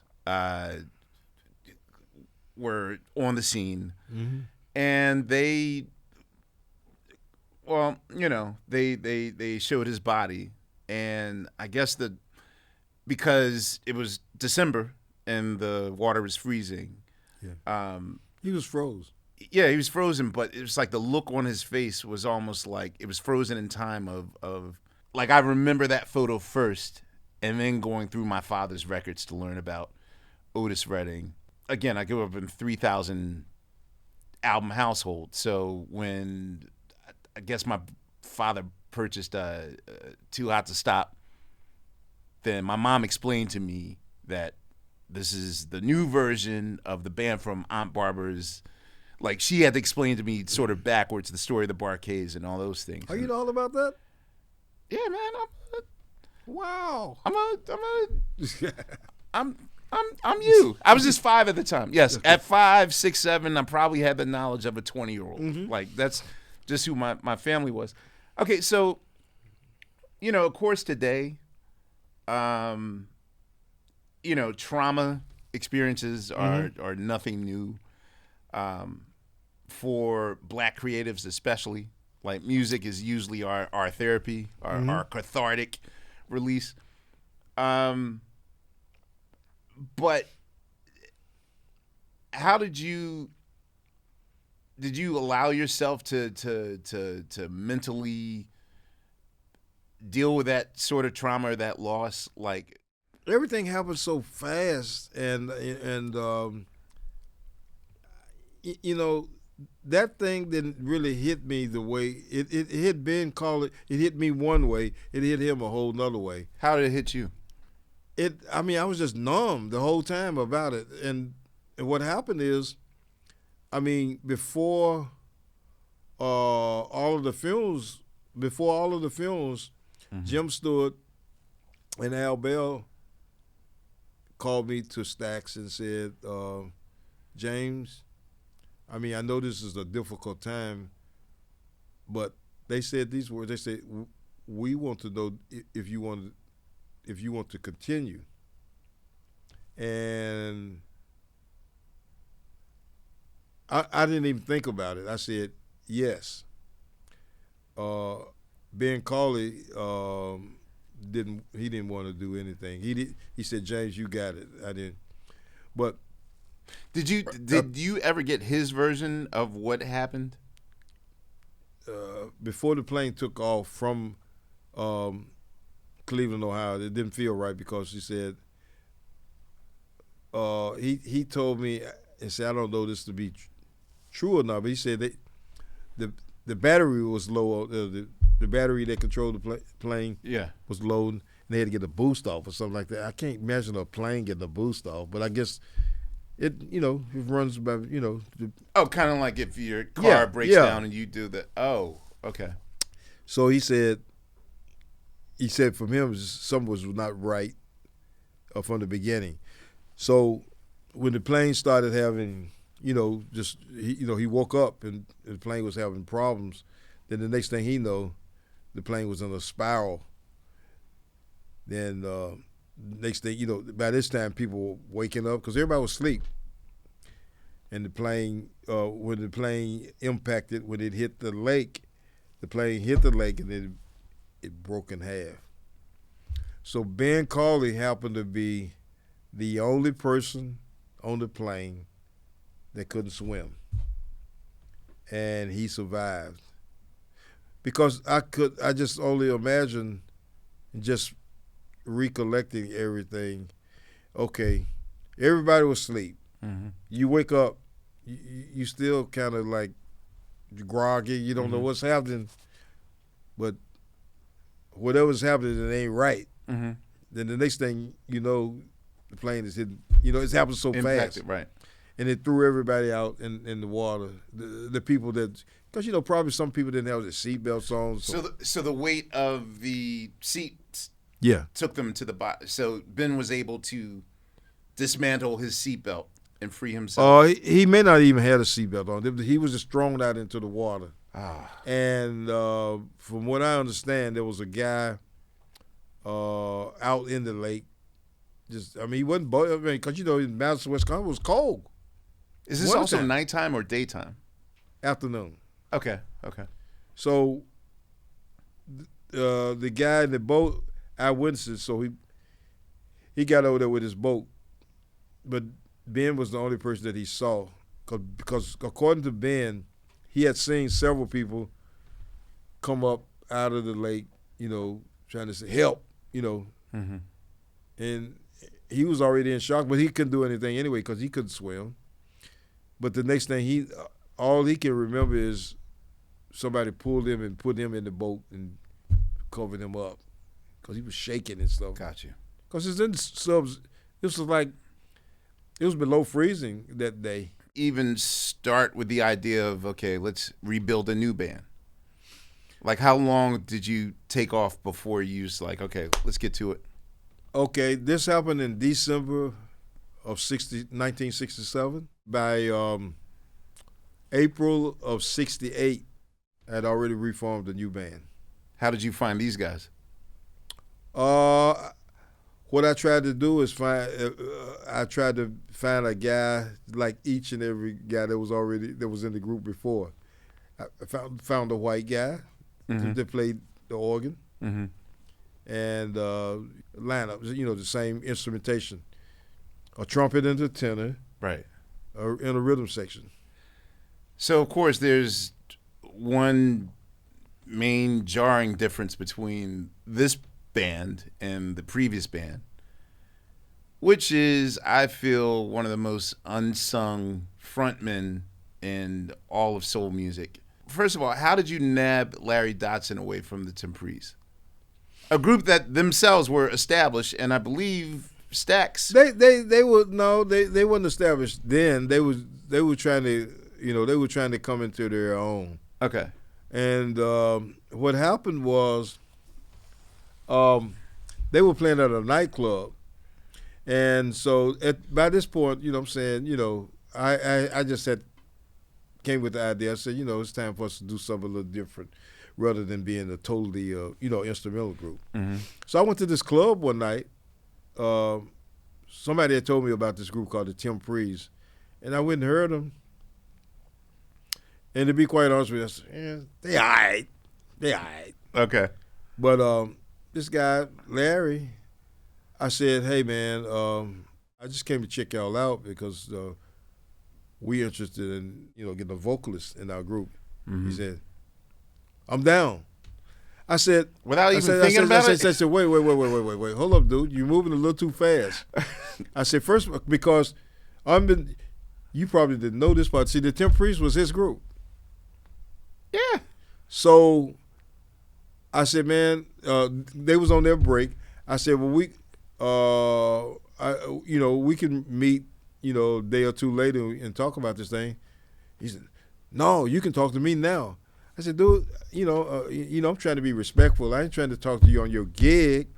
I'm trying to let you finish your gig, and I'll talk to you tomorrow or the next day or something like that. Man, well, you can talk to me now. So he kept. I said, and I just had to say, I'm not talking to you now. Did that worry you that in an instant he was just ready to leave what was established? Because that could have happened to you too. He could be in the barcades and then. Hey, Amir, I would, man, you have to understand, we 18 and 19 years, I wasn't thinking about nothing like that, man. I think about all of that now, but back then I wasn't thinking about nothing. But, so, we finally talked, and we ended up getting him in the group. I think this is around 71 somewhere. I can't remember the year, but anyway, I was working with a guy that ended up being my producer and manager, and we had started rehearsing with him. This is Alan Jones? Alan Jones, yeah. Okay. I have a lot of Alan Jones questions. I told Alan Jones, I said, man, I don't know if this guy's going to make it. Because I know he probably would hate me for saying this, but he really wasn't shit. The Larry Dodson? He was not that good. But sounds like someone I know that had to learn the ropes. Yeah, I had to learn the ropes. I wasn't, But I went and talked to Alan. I said, man, I don't know, man. I don't know if this guy gonna make it or not. Because Alan, before the plane crash, he had just got out of the Army, and he's a bass player, by the way, too. Right. And he was trying to get in. Trying to get in Stax, trying to get in something, trying to get in the bar cage, trying to get in somebody's pants. I don't know. We trying to just get in. Okay. But he tried to get involved with the original bar cage. We said, we don't, because I'm gonna tell you, after we got our first hit, I mean, I ain't gonna lie to you, we had the fucking big head. Right. Because hey, we was squares from nowhere. We came up, and after we went through all that incident, now we done gone from that. We got a record out. We got tailor-made suits, and we got $500, $600, $700 in our pocket. Mm-hmm. Can't tell me nothing. But anyway, we thought Larry, I don't know, but we came up in an era where you rehearse, and you rehearse some more. Mm-hmm. So because of the repetitiveness, I tell guys this all the time. I have some guys that we call them gig daddies. Mm-hmm. And a gig daddy is, well, in this case, I hate when a guy come to rehearsal, and when he get to the rehearsal, and he comes to your rehearsal on his way somewhere else. Man, I'm coming here, but I need to leave by 7 o'clock. Right. If you can't come and stay till my rehearsal is over, don't come. Got you. Right. So, but anyway, we rehearsed, and Larry kept getting better. Mm-hmm. He got so good until one incident. We were playing the LA Sports Arena, and this is prior to the ascension of Rick James. Mm-hmm. Man, there wasn't no cell phones, but Rick James had a big, I don't even know, it was a Nikon or a Canon camera with a lot of lens on it. Mm-hmm. So unbeknownst to us, Rick James was in the audience taking pictures of Larry Dodson's every move. Mm-hmm. Because by this time, Alan was, I was going to say gay, but no, I think I used a better word, eccentric. Yes, okay. Yeah, that's a better word to fit him. I mean, there's a spectrum of masculinity. Special, yeah. Right. Anyway, so, but I tell people all the time, I say, Rick James is a Larry Dodson on steroids. I mean, because his whole persona. Well, I was going to say, like, Larry Dodson was like, I've always felt that Larry Dodson crawled so that Prince could run. Mm-hmm.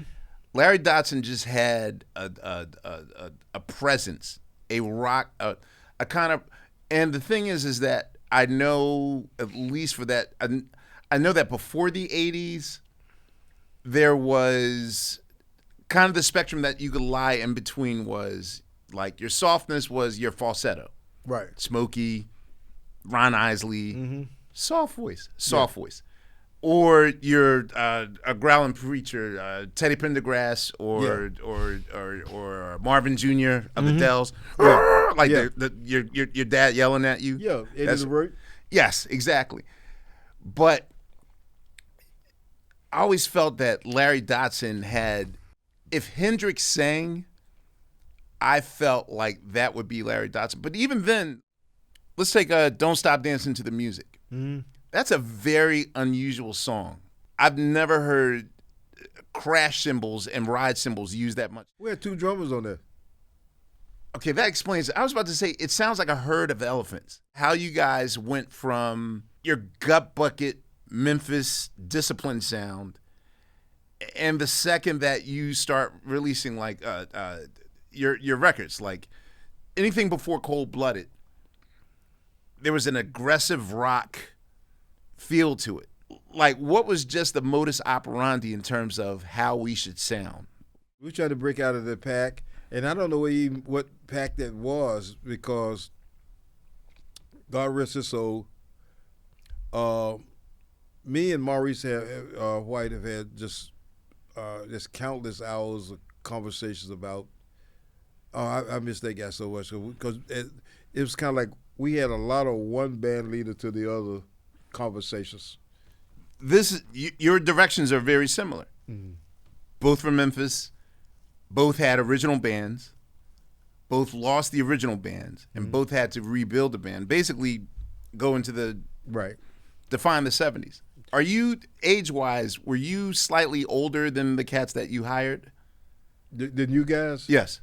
No, we were still all around the same age. Okay. Yeah. Morris was like 10 years older than the rest of Earth, Wind & Fire. So but now, the guys I have now are, of course, younger. Yes. And I'm kind of like the OG. In fact, I got to tell you this little funny story. I said, because I got 2 or 3 bass players in mind, I'm gonna get this big king's chair. Mm-hmm. I'm gonna sit up on a throne with a robe on and a crown and with a magic wand and say, and just lead the band. That's some bull, but I mean, but I was thinking about it anyway. Mm-hmm. But as long as I can play, as old people say, as long as the blood is running warm in my veins, and I don't get arthritis in my fingers or something like that, I'm gonna still try to do it. What was the first session that the new version of the Bar-Kays did outside of the Bar-Kays? Like, because of course Isaac is also in the sidelines. Like, can you talk about the Hot Butter Soul sessions? And well, we did, like I said, Don Davis came around. Right. Al Bell started using us sometimes, but he didn't use us. We played on some, like, I can't even think of the song right now, but we played on some B-sides of Staple Singers. Got you. But most of the Staple Singer stuff was done in most of the shows. Mm-hmm. Let's see, we played on some Eddie Floyd records. But the person that used us a lot in the studio initially as a rhythm section was Rufus Thomas. So is that you guys on Do the Funky Chicken? That's us. That's our whole rhythm section. Ah. And okay. The breakdown. No, Do the Funky Penguin. The breakdown, believe it or not, the breakdown was the Isaac Hayes movement. That was his rhythm section. Okay. And the Funky Chicken and Push and Pull. Mm-hmm. And then I can't even remember the lineup on the Memphis Train. Train number 1 is gone. Yes. Train number 2 has been gone. Yeah. I played bass on that, but I can't remember who else was on that session. Okay. By this time, I started getting high. So I was about to say, you're young and it's the psychedelic 60s. Yeah. So how are you guys adjusting to that part of rock star life? I mean, to be quite honest with you, we were a hot mess. I Okay. remember back during the time we were working on Black Rock was also during the time when they was drafting people. Mm-hmm. And I got a letter from the draft board, so I had to go down to the draft board. So I put on one of my outfits that I wear on stage, and I smoked a half a joint of angel dust. And I went out to scare them. No, when the physician came in, right, to do the examination, I said, "What are you doing to me?" And I had this cape on, and I had like a Zorro hat on, the mask. And they fell for that? Like, okay, no. Well, after they called on to it, they said, call the police. And when they did that, I ran up out of there. And all I can remember is I ran around the corner and went into a phone booth. Uh-huh. And I think I called my girlfriend or something like that. I said, man, there's phone booth around here. Come pick me up. And I got picked up. Now, man, I'm Hound Angel Dust. Got you. This guy told me, man, get you some aluminum foil and take, maybe, I don't know, 7 or 8 little small pieces. Take it and drink it and swallow it. So when they do an examination on you, they look in your stomach, they see this aluminum foil and something's wrong with this guy. How long was it until they were like, nope, he's not fit for fighting?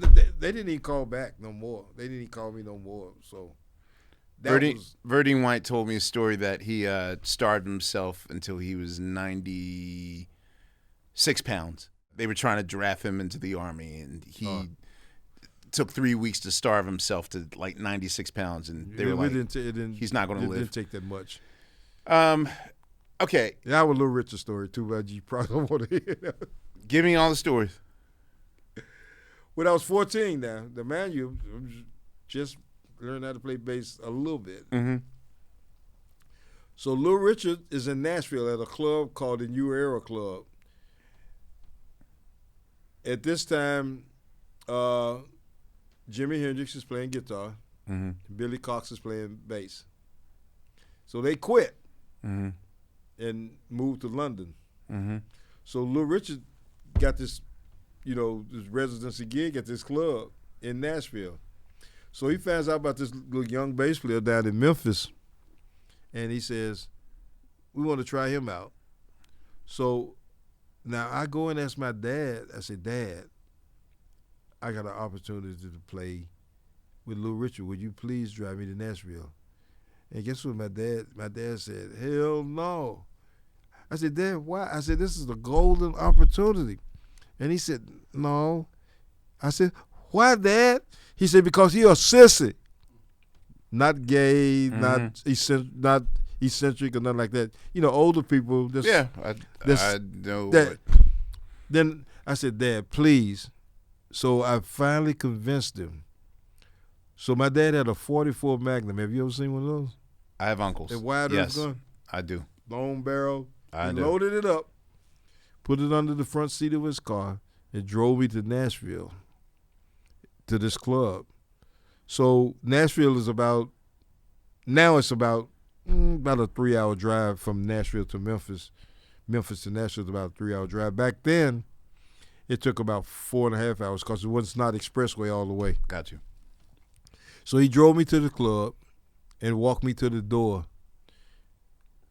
And he said, I'm going to be out in the car asleep. But he said, just like this. He said, if that sister say anything out of the way to you, you come out here and get me, and I'll kill this son of a bitch. And he was serious. I know he was. I'm here to tell you that the time that I played with Little Richard never said anything out of the way to me. You just brought up Isaac Hayes, and I forgot about something. How did the idea of Son of Shaft start? To be quite honest with you, we were trying to find ourselves. Okay. And we had recorded Shaft with Isaac Hayes. Mm-hmm. Alan Jones was kind of like a visionary. Mm-hmm. We would have these long conversations about stuff. In fact, most of the songs that you hear on the Barcades, they came out of hours sitting up in a restaurant. The waitress really wish your ass would leave so somebody else can occupy the space. Oh, I'm the king of that. What you? Can I help you? You want something else? Yeah, can you bring me another cup of coffee? You ain't ordered nothing. You just get a Coke. Right. But we sat in restaurants for hours and hours. That was your office. Just talk back, talking back and forth. That's how a lot of ideas and songs came up. So, okay, I always wanted to know the inside joke with Jimmy Jam and I. So I've been on a late night show 17 years now. Wow. And here's, the thing is that I'm also in hip hop. So I don't necessarily see it with the same scope that someone outside of hip hop would see it. 'Cause again, it's like you could listen to fighting fire with fire. Mm-hmm. I clearly hear the ad-libs of the OJ's When the World's at Peace live version from Live in London. Or whatever. Even with Shine sound like On Your Face, or, or Shake Your Rump to the Front, whatever. I do this practice a lot, which is I'll put a song on for 10 seconds, right? Mm-hmm. Turn it up. Then I'll stop it. Mm-hmm. And then I'll let like a minute go by. And then I'll be like, all right, let's start to play something. So even without, like, the band would catch on what I would do, but I purposely would play a song loud away so the influence is in their head, and then they start to mold it into another song. What is the process for which you guys are conducting songwriting sessions for this level of Barkays that? Well, no, I'm going to tell you really what we did. Because we were a band, and, in the clubs, we were pretty much like a lot of bands, a cover band. Okay. So, but we always made it a practice, or whatever the hot songs were, we would learn them. And then sometimes to start our writing sessions, we might play 2 or 3 hot songs, right? Maybe this happens with a lot of bands, but we were the type band, if you play us, you could play On Your Face, whatever the song may be, mm-hmm. over and over again, and eventually we would end up playing away from it, if that makes any sense. Flipping it. But see, that's...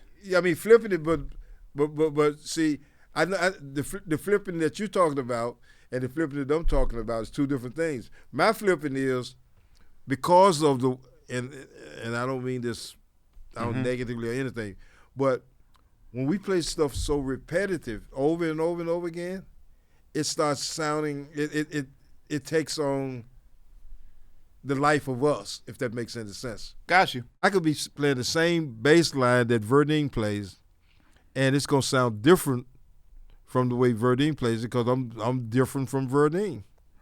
Look, when D'Angelo and I were making Voodoo, same thing. Mm-hmm. Every session starts with, okay, which Prince album we're going to do today? Okay, we're going to do Parade. And we would start the first song on Parade. Okay, nothing. Second song, third song. I know that we've recorded the entire Parade record, and then I did something, and he said, keep playing that. And he stopped, thought about it, and I'm playing for like 15 minutes. Mm-hmm. And then suddenly you hear him figuring out in his head. So, I mean, that's a normal practice. What year did you sign to Mercury? In 1976. Why did you choose Mercury? We didn't choose Mercury. Mercury chose us. No, what happened is, see, the whole recording situation was way different than what it ended up being. Mm-hmm. Stax Records closed in 1975.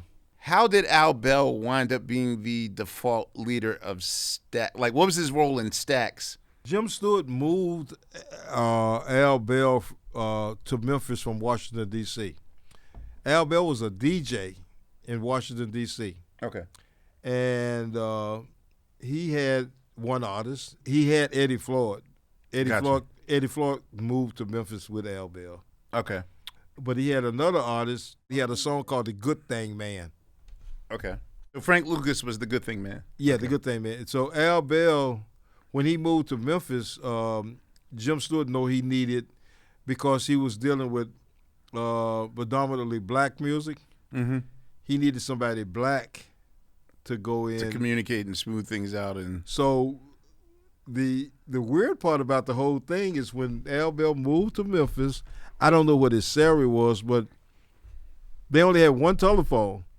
So Jim Stewart would be on the phone, and Al would need to make some phone calls, something like this. So he had to wait till Jim Stewart get off the phone so they could use the phone. Got you. Going back and forth.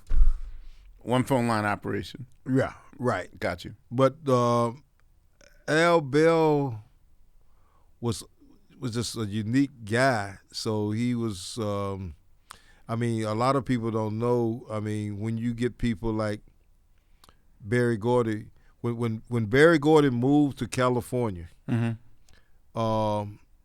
And Barry Gordon didn't know he didn't know his way around. He called Al Bell to come and help him navigate, how to operate Gotcha. the record company.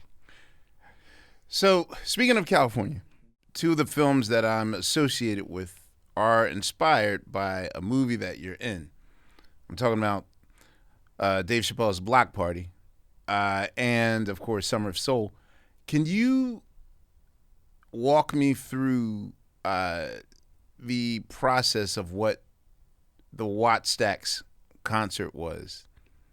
For you, was that just a regular concert and no big deal, or no? When they told us that we were going to be involved with it, even back then we were trying to figure out a way to upstage. As you know, Isaac Hayes was the undisputed headliner of that particular show. Gotcha.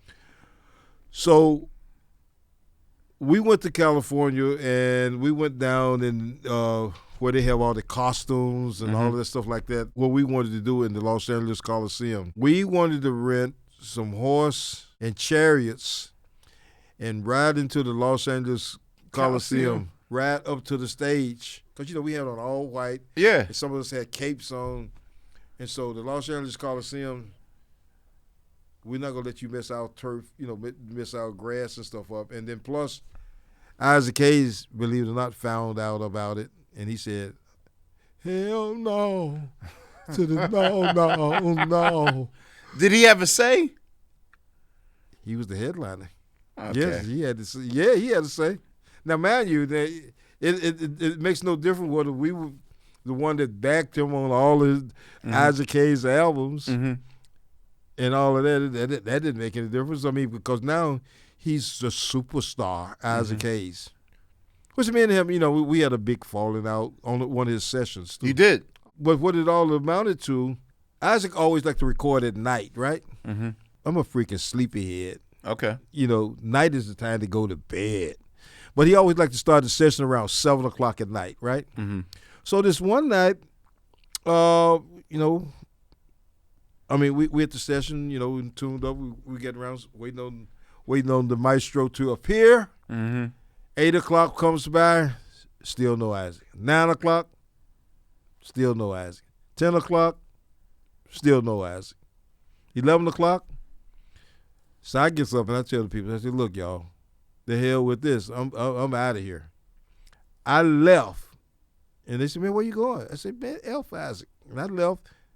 And that particular day, these guys at another studio called Lynn Lou Recording Studio had invited me over to their studio. They wanted me to play bass on a record by Tony Joe White. I don't know if you ever heard of him before. Never heard of him. So I recorded that record with Tony Joe White. So he had another song that he wanted to record, but the rhythm section was there. He said, man, I got one more song that I need to record, but we don't have the money I don't have the money to pay y'all on it. So it's like a football thing, the rhythm section, we hold. Man, what we gonna do? And somebody said, well, man, you know what? We already here, so F it, let's go record the song. Mm-hmm. And you know what the song was? Hit me. Rainy Night in Georgia. Really? What happened, Tony Joe White wrote Rainy Night in Georgia. We did the demo. And then gave it to Brooklyn. Atlantic Records liked the demo so well, they took Tony Joe White's voice off and put Brooke Benton's voice on and put the strings on it. But we recorded. And that's you guys? Yeah. Ah. That's me. I was the only black guy on that. It was a rhythm section that recorded on Tony Joe White's. Gotcha. They just wanted me to play bass, but I never was available. So because Isaac Hayes didn't show up, I just took that opportunity to just say the hell with it, and I went over to that session. Did he eventually show up, or? I don't know. I didn't know they go back that day, and that was the last time. No, he still used me for a while later, but he was working on getting somebody else to replace my ass. Gotcha. So at that point, I didn't really care. It didn't make any difference. I didn't care. If I'm playing that event, I'm worried about if everyone knows who we are, if everyone knows the songs, or. Oh, we were kind of no, we didn't think about all that, but I have to tell you, they're playing Wattstax at the beginning. I mean, I was I was beyond butterflies. I was scared as shit. What were you nervous about? I mean, I ain't never played in front of that many people before.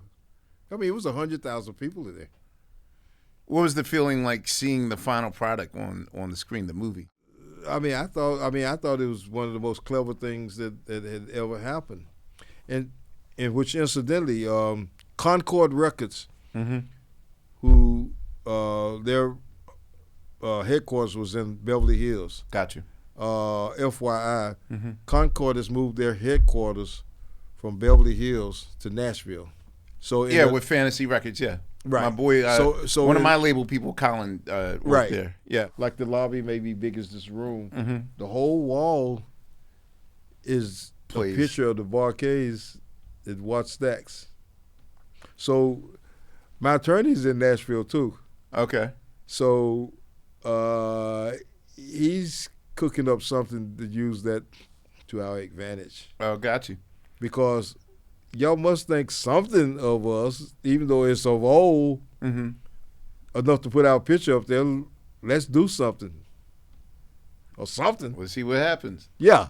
Okay, so I have a question about the last Stax album. Now, usually what labels will do, there's two ways to go about it. One, of course, is if an artist dies, they'll release a posthumous record. Like whatever was left over in the vaults, we'll cook something together, we'll sweeten it. New album by Otis Redding. You know what I mean? They'll cook up a posthumous record. Right. But then on the other side of that coin, there is what I call cash-in records. Right. What they're contractually allowed to do, whatever's in the vaults. Right. Just keep releasing. I always saw the Money Talks album, which in my opinion contains my all-time favorite song, which I consider your best song, which is Holy Ghost. You guys do something different that no other band does with their cash-in record, which is you went out and actually promoted it. How did Mercury feel about you guys doing this, and why wasn't Holy Ghost just on a Mercury record? Because, first of all, Holy Ghost was not on a Mercury record because it was still owned by Fantasy. Gotcha. And, you know, if you know anything about record companies back in those days, they wasn't having it. They kind of like disowned it. So Stax gave all their vault to Fantasy once they dissolved? No, they didn't give it. I mean, just Fantasy inherited the catalog. Got you. Okay. And bought it or whatever happened. So you were told this is coming out? No, actually, they didn't. I mean, we didn't know about it until after they said, "Man, have you heard this?" That you know, I think they just did a couple of 2 or 3 overdubs on it. Yeah. But you know. But what I'm asking is, did they present it to you, or was it like, no, they just all put right, it let's out. fix it up a little bit, and then you put it out? No, it was already fixed, and they told us about it. So you're telling me that Holy Ghost? When did y'all record that? It came out in '78, but what year did y'all really record that? Probably 73 or 74 somewhere. We recorded it before Stax closed. And y'all were just like, whatever. Yeah. What the hell? Because we were just in the studio all the time, we didn't really know. I mean, still at that point, we didn't know what we was doing. We was just doing something, man. We just get in the studio and do something.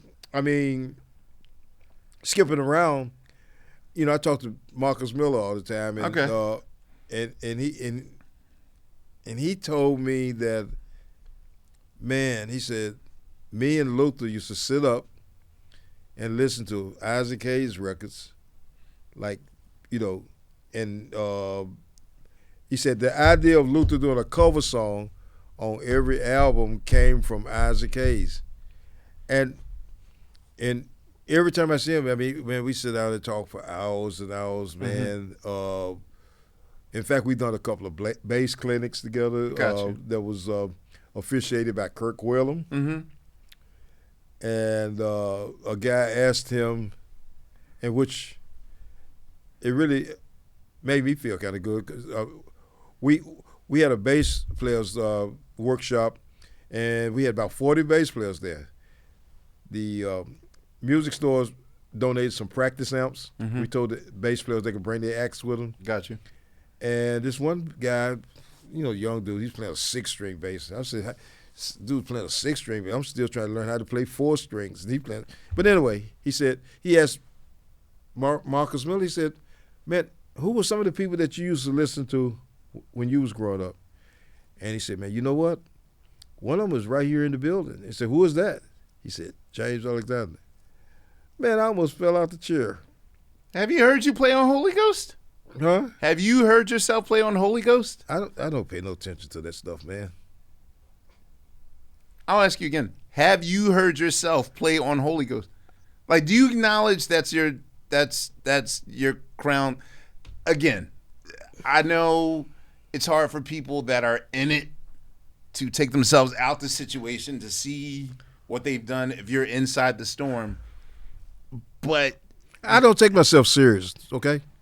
That's it's rare, especially in 1978 when everyone is going disco. When my parents would go on the road, I would stay at my grandmother's house. Mm-hmm. And I lived next door to a DJ. And we had thin walls in Southwest Philadelphia. So whenever he's practicing, I could hear it clearly in my bedroom. And he would extend that drum break for hours practicing on Holy Ghost. I mean, well, and for you, that's just a shrug. Like, is that song even in the repertoire?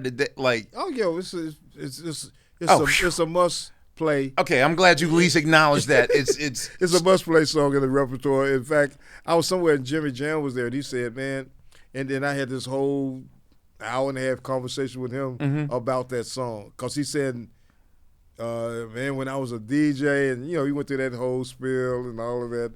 So, and then we was talking back and forth, because Flight Time, we played Minneapolis one time, and they opened for us. This was back when the time opened up for the Bar-Kays? No, Flight Time. Oh, Flight Time opened up for the Bar-Kays. This is when Alexander O'Neal was the lead singer. Got you. Okay. And I was in the dressing room, and I was always intrigued by Terry Lewis and in fact, believe it or not, Larry Graham, like him, but 3 of my favorite bass players is Terry Lewis, Robert Wilson, okay, and Cool. There you go. Okay. And they don't do much, but what they do, they don't have to do much. It's so tasty.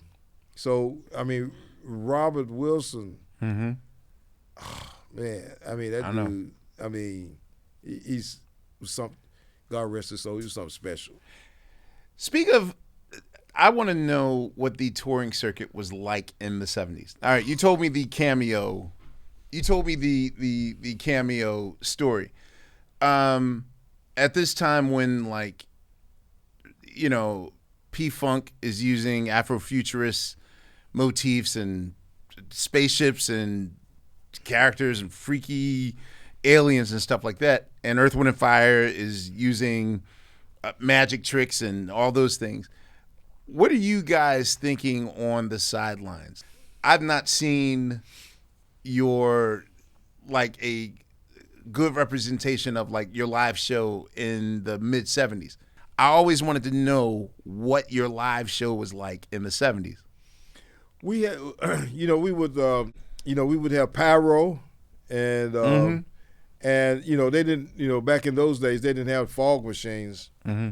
So I'll tell you, we got the idea of using smoke and all that stuff like that. We got that idea from, believe it or not, Ike and Tina Turner. Okay. Because let me tell you something. Even though Ike and Tina Turner back in those days, they didn't have the repertoire for the recorded music, but they were an act that you didn't want to go on behind. Really? Okay. They were an act that you didn't want to go behind, and Lord knows, in the D.C. area, you did not want to go on behind Chuck Brown. No. Because he owns the DMV. He owns D.C. What is the best city for the Bar-Kays as far as shows are concerned? Probably D.C. Chocolate City. What's the hardest city to penetrate? What's the hardest? I would say New York. But our strongest overall is the West Coast. Even to this day, we have a huge Of course. Latino following. Yes. Now, I've seen every iteration of this band. How easy or hard is it to adjust not doing what was killing 2 years ago at the LA Forum? Well, I mean, for me, it was not that hard because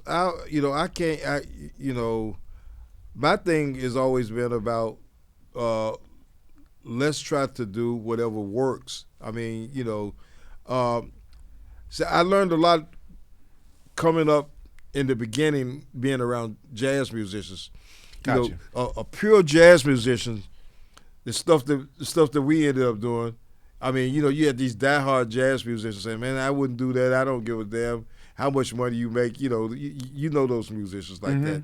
Mm-hmm. I'm a jazz. I'm gonna do jazz until I die. Right. Well, with me, bullshit. I'm gonna do something big, so I can make some money. So anyway, I got you.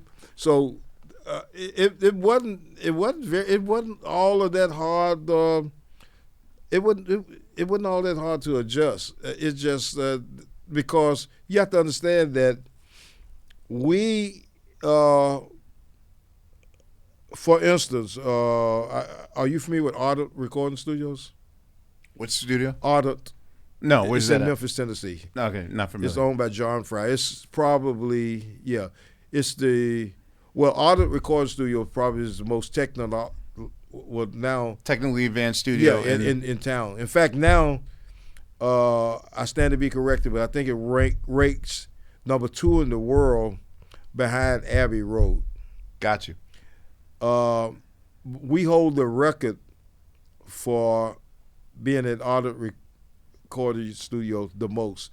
In other words, it would be nothing for us to go in the studio and block book the studio for 3 months or 4 months. So all the records would be recorded there? All the records after Stax closed, all the records after that was recorded at Otis. So in this situation, and you mentioned about the idea of a democracy, for this period, are you the alpha member of the band that makes the hard decisions, or is it like, all right, all of us get a say, all 8 of us or 9 of us get a say? You mean now? No. Back Not then? now. Now, no, you run it. But back then. Back then, yeah. I mean, it was kind of like the majority rules. I mean, if it was 9 people, you had to have 5 votes. And are these things for like small things like sequence of the album or? Yeah, all of that. This single should be first or? Yeah, I had a little more say in that because I just had the I don't know what, I guess the instinct about that what song, myself and Alan Jones, but even I gave him a lot of instinct because I have to tell you this for the story. You heard the song called Attitudes? By the Bar-Kays? Yeah. Is this Your on? attitude describes you. What you want to be might not be what the people see. It's up to your attitude to describe the real you. But anyway, we got to fighting on. We got into a fist fight on that song because the producer was in the studio. He was in the control room, and we were out on the floor, and the song was like about 2 minutes and 20 seconds long, and he wanted us to keep going, right? Got you. And half of us, we got the signals all messed up. So half of the people stopped, and half of the people got going. And so it came into, man, why'd you stop? oh man, we didn't know. Oh man, you fucked the song up, man. And all that. Oh man, get out of my face. And all of a sudden it turned into a brawl. This is on Flying High on your Love album. Yeah. The album after Too Hot to Stop. Yeah. Okay, so when conflict happens, how does it get resolved the next day? We come to the studio and we just listen to stuff. I mean, it's almost like nothing happened the day before. I mean, hey man, we ain't, everybody says, we ain't nobody holding no malice or like that. You come with a hickey on your head or bloody nose or whatever. I mean, we come back and try to do it again. You know what I mean? Of the albums in that period, like what is your favorite? And I know you're going to be like, once I make them, then it's behind me. No, well, I think it would have to be Night Cruising. Okay. And because that album, we did something that we don't normally do. Night Cruising was one of those albums that we rehearsed on it for about a couple of weeks. We rehearsed every song, then and demoed it. So we went to the studio. I mean, I think we recorded that whole album in a little under 2 weeks. Hit and Run is on Night Cruising, correct? Yeah, I think so. Yeah. Okay. We recorded that whole album in almost in less than 2 weeks. Because see, here's the thing: we was on tour, and back then, the record company, actually you get penalized if your turn-in date is a certain day. I mean, we were so notorious until if we didn't turn the record in on a particular day that we were supposed to turn it in, we would get say fined like they hold back money. Yeah, they hold back money from our recording fund. Say if we was getting $150,000 for the recording fund, they hold back $10,000 and all of that. And so, a couple of times we ended up being upside down. I mean, we owed more money than we had to finish paying with.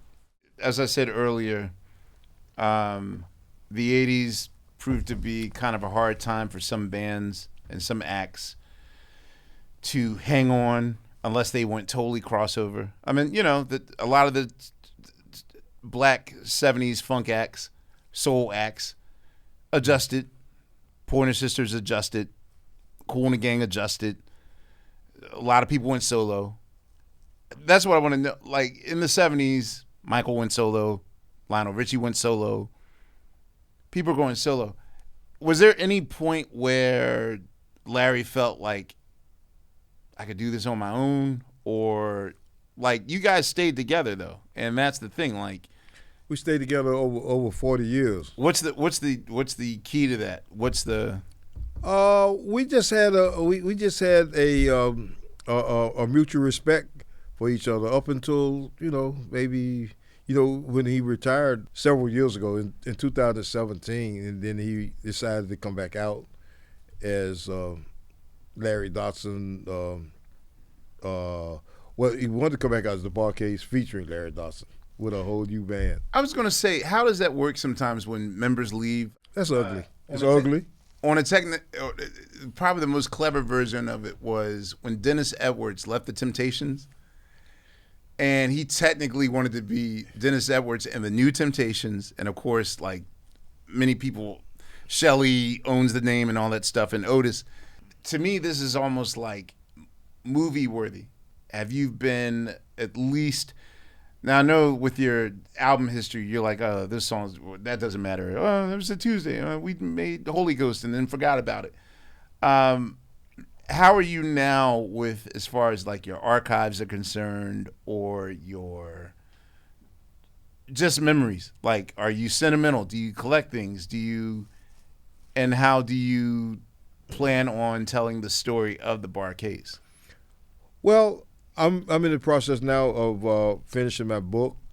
My plan is to have it finished sometime before the year is out. Gotcha. I had hoped to have it finished, should be finished by now, but I'm a little behind. And Amir, we hadn't even scratched the surface. There's a whole Sly story. There's a Don Cornelius story. And I got a lot of stories. I mean, Sly was Sly saved us. There's a Michael Jackson. There's a Jackson 5 story. I want to know. All right, I'm going to end with two. Well, one is, what do you want us to know about the Bar-Kays that we don't know? And then I'm going to have you close on this last story. Okay. Okay. What you should know about the Bar-Kays is that, first of all, number one, the first thing you should know, Amir, I don't know whether I'm a bass player posing as a promotion man or a promotion man posing as a bass player. I don't know what, because I did a lot of independent promotion work. I never worked for a company. Right. I did. For a minute, I worked for Selecto Hits. I'm the one that introduced 3-6 Mafia, 8 Ball and MJG. Talk about how your son, the legendary Jazzy Fay, sort of revived Memphis hip hop. Well, first of all, number one, he tried to be an artist first. And He's an artist. I can hear it. He was on Elektra. Okay. In the days, Doug Daniel was at Elektra. Bob Krasnow was the president. Doug Daniel was over promotions. Familiar. And then they decided to bring in Ruben Rodriguez. Okay. I know and Ruben his Pendulum Records. Yep. Okay. And so Ruben fired everybody at Elektra and brought in Pendulum Records. And that was kind of like the black part of Elektra. We almost signed the Pendulum. Shout out to Diggable Planets. Jazzy Jazzy put out one album, Rising to the Top, and he said, "Daddy, I don't want to be no artist no more. I want to start producing." Okay. So he still was in Memphis, right? Mm-hmm. And I know he didn't want me to tell this story. I went by his apartment one day, right? Mm-hmm. Opened the door to his apartment, and this big puff of smoke hit me in the face. I got a contact high. There you go. I went ballistic. So he didn't have that many dishes in his cabinet. Okay. I went in the kitchen, and every dish in the kitchen, I broke it. I went berserk. That was some heavy. And then everybody looking at me like, they thought I'd thought I was smoking crack or something. But I just went off. Got you. And then so I told him, I said, you're going to have to make a decision in 24 hours of what you're going to do with your life. Mm-hmm. So he came back and he said, "Dad, I don't know. I don't know what to do. I don't know where to go or nothing like that." And I gave him a little more time, and he came back to me. He said he's going to move to Atlanta. So he didn't have nothing. Nothing but what I gave him. The Ain't No Future in Your Front. Who's the MC Breed. MC Breed, yeah, because he stayed with MC Breed when he first got to Atlanta. Okay. And Face and I were on a BMI panel in Nashville, and You mean Scarface? no, Babyface. Oh, okay. So he kept saying that somebody was asked a question, and he was talking about writer's block. Mm-hmm. Face having writer's block? Come on, man. So even Face, so he's saying, "Man, I had writer's block on this song, and I found that this kid in Atlanta.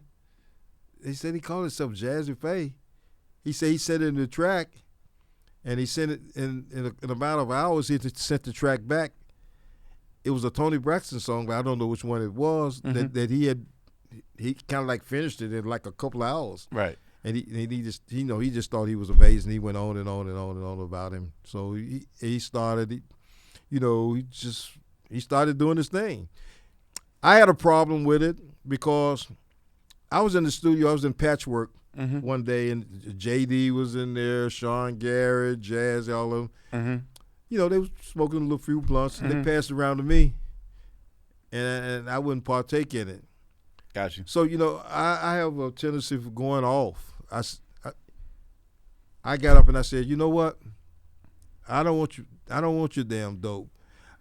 I said, "But y'all ain't gonna be shit until y'all bring an old ass person like me back from the dead and make a hit for me."